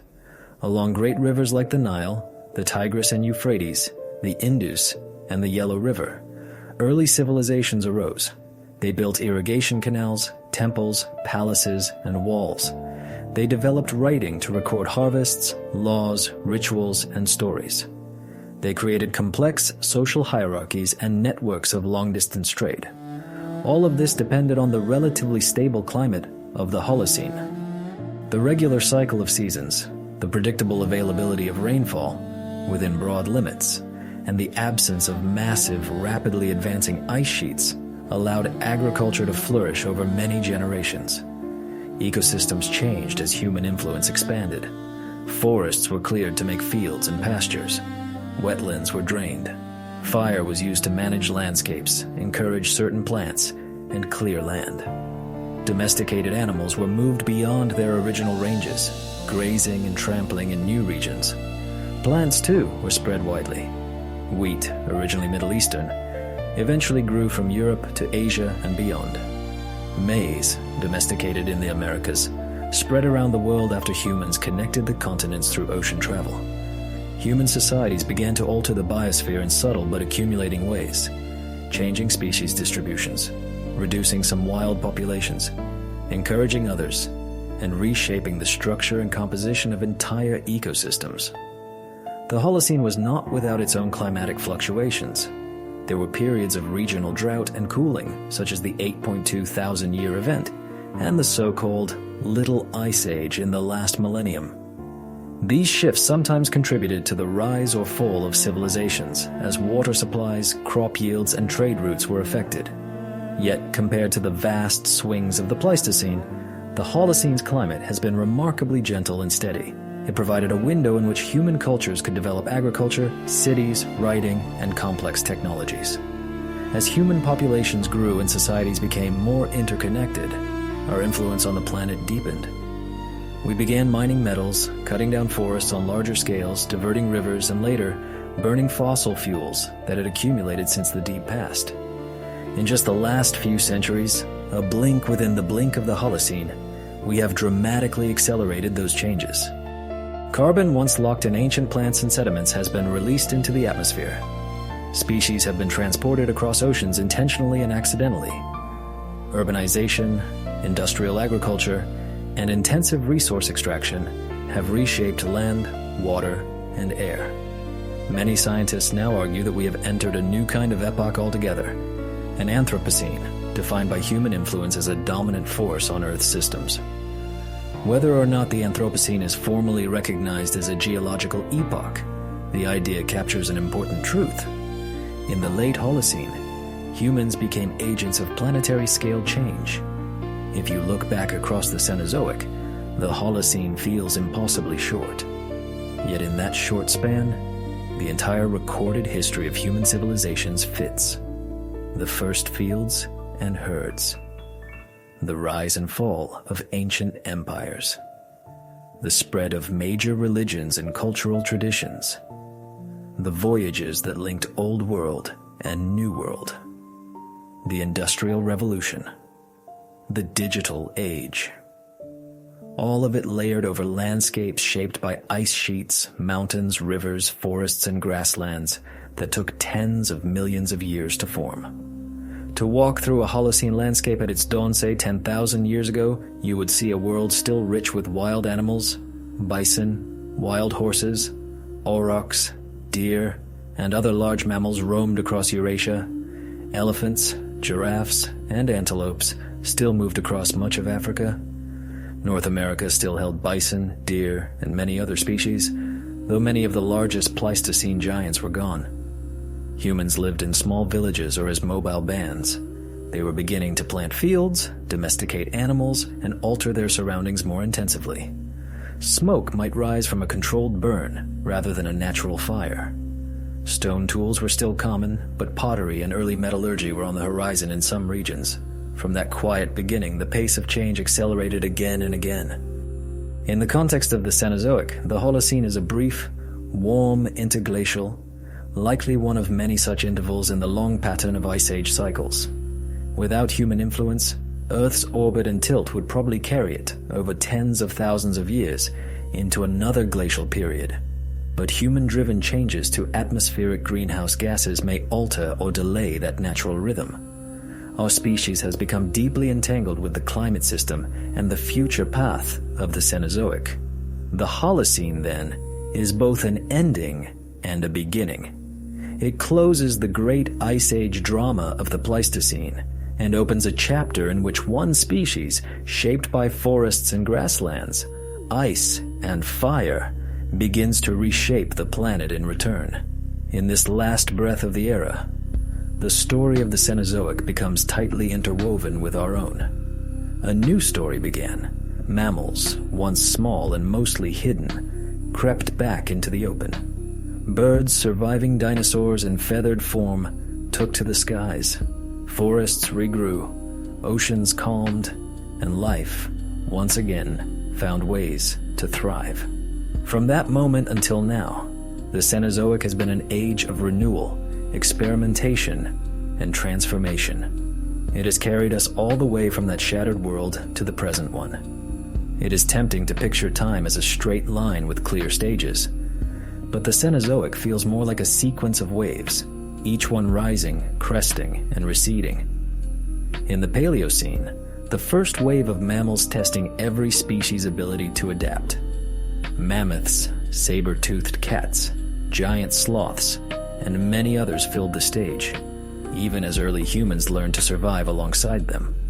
Finally, the Holocene, a relatively brief warm pause after the last glacial maximum, offered a window of stability. In that window, humans invented agriculture, built cities, wrote histories, and developed technologies that let us reshape the world at unprecedented speed. Each wave of the Cenozoic had its own character, yet all are part of a single, continuous story. Throughout it all, Earth itself was reshaping. The Himalayas rose as India collided with Asia, altering winds, monsoons, and long-term carbon cycles. The Andes stretched along South America's western edge, redirecting rivers and helping to create the Amazon basin. The Rockies lifted across North America. The Alps grew in Europe. Antarctica drifted into isolation and froze, encircled by a powerful circumpolar current. Ocean gateways opened and closed. the Tethys Sea shrank. The Isthmus of Panama rose, rerouting currents and transforming climates. The oceans changed from reptilian kingdoms to mammalian seas, with whales evolving from land-dwelling hoofed animals to the largest creatures ever to live. Coral reefs collapsed and rebuilt, plankton communities shifted, sharks rose to immense size, and marine life reorganized around new food webs. Forests waxed and waned. In the early Cenozoic, they wrapped the planet in near-continuous green. Later, as temperatures fell and rainfall patterns shifted, forests pulled back toward coasts, mountains, and equatorial belts. Grasslands emerged and expanded, reshaping continents and animal bodies. Animals responded with endless variation. Tiny shrew-like mammals evolved into elephants and whales. Simple insect eaters gave rise to bats, primates, rodents, and predators of all designs. Birds filled the skies and in some places stepped into the role of terrestrial top predators. Some experiments were brief: multituberculates, creodonts, terror birds, giant huintadores, and many others shone for millions of years and then vanished. Others, like rodents, bats, and songbirds, proved so successful that their basic designs changed little once established. Horses shrank to fox-sized forest dwellers before later growing into powerful plains runners. Elephants cycled through a parade of tusked and trunked forms. Whales left the shore, passed through awkward amphibious stages, and became creatures entirely at home in the ocean's depths. Primates developed grasping hands, stereoscopic vision, and large social brains. From among their many branches came monkeys, apes, and finally, humans. It's humbling to realize how much of this time passed without us. For more than 99.8% of the Cenozoic, there were no Homo sapiens. The age belonged to countless other species, each navigating its own present moment as completely and urgently as we navigate ours. The trees of the early Paleocene weren't preparing themselves to host future hominins. The Miocene apes swinging through African forests were not working toward humanity. The mammoths grazing under cold Pleistocene skies weren't living as a prelude to cave paintings or extinction narratives. Each lived fully in its own now, meeting its own challenges, unknowing of what would follow. And yet, from our vantage point, we can see a continuity. The Cenozoic's warming and cooling, its shuffling continents, its forests and grasslands, its predators and prey all created the conditions that would eventually allow a particular lineage of primates to develop language, technology, and a capacity for reflection. We are products of that history. Our bones, teeth, senses, and even our social behaviors carry traces of forests, savannas, and ice ages. We are Cenozoic animals. But we are also something new, a Cenozoic animal that can look back on the entire era and tell its story. For most of the Cenozoic, the primary forces shaping life were external: tectonic plates moving, mountains rising, volcanoes erupting, asteroids striking, orbits shifting, climates swinging. Evolution responded, but it did not direct. In only the last thin slice of this era, human beings emerged as an additional, internal force, a species capable of altering landscapes, redirecting rivers, moving species across continents, and changing the composition of the atmosphere itself. We burn fossil fuels laid down in ancient Cenozoic swamps and seas. We cut and regrow forests that took millions of years to establish. We accelerate extinctions that might otherwise have unfolded slowly across vast spans of time. In doing so, we have become part of the same scale of influence once reserved for ice sheets and mountain belts. The Cenozoic offers us several lessons as we consider this position. It shows that Earth's climate can occupy fundamentally different states, from ice-free, tropical everywhere worlds to glacial cycles with kilometers of ice over continents. What we think of as normal is only a snapshot. It shows that life is resilient and inventive, capable of rebounding after cataclysms, exploring new niches, and filling emptied roles with new forms. Forests regrew after the asteroid. Whales replaced marine reptiles. Grasslands turned entire continents into stages for a new kind of evolution. But it also shows that life is not invulnerable. Many lineages, sometimes entire groups, vanished when changes came too quickly or in too many dimensions at once. Dinosaurs, apart from birds, did not survive the asteroid. Many warm water organisms struggled during rapid greenhouse spikes and ocean acidification events. Giant Ice Age mammals disappeared under the combined pressure of climate shifts and human expansion. The Cenozoic teaches both humility and responsibility. Humility, because we can see how small any single species' reign is when viewed against tens of millions of years. Even dominant forms rise, flourish, and fade. The world reorganizes without them. If humans were gone, life would continue, reshaping itself in new directions, as it has always done. Responsibility, because we are uniquely aware of this history and of our own power. Unlike the asteroid or the shifting plates, we can choose. We can understand the consequences of actions, imagine different futures, and decide to protect or restore, rather than merely exploit and exhaust. The age we inhabit is not separate from the Cenozoic. It is its latest moment. The mammals around us, the birds overhead, the trees outside, the whales in the ocean. They are all Cenozoic survivors, bearers of a deep past. So are we. To reflect on this era is to recognize that we are both its products and its stewards. We were shaped by its forests, grasslands, mountains, and ice. Now in turn, we are shaping what comes next. The Cenozoic does not end with us. The era continues. Its plates still shifting, its mountains still rising, its climate still capable of change. At some point far in the future, it will give way to another era, with another name. But right now, in this thin slice of time, we stand at a rare intersection, able to look back across the entire arc of the Cenozoic, able to see how chance, catastrophe, and slow change brought us here, able to influence how the story continues. The Earth will go on breathing, warming, cooling, lifting, eroding, long after we are gone. The question the Cenozoic leaves us with is not whether change will continue, but what part we choose to play in it while we are here. We are living in the age of mammals still. And for the first time, one mammal can tell the story of that age, hold it in mind, and decide what kind of mark to leave on the chapters yet to be written.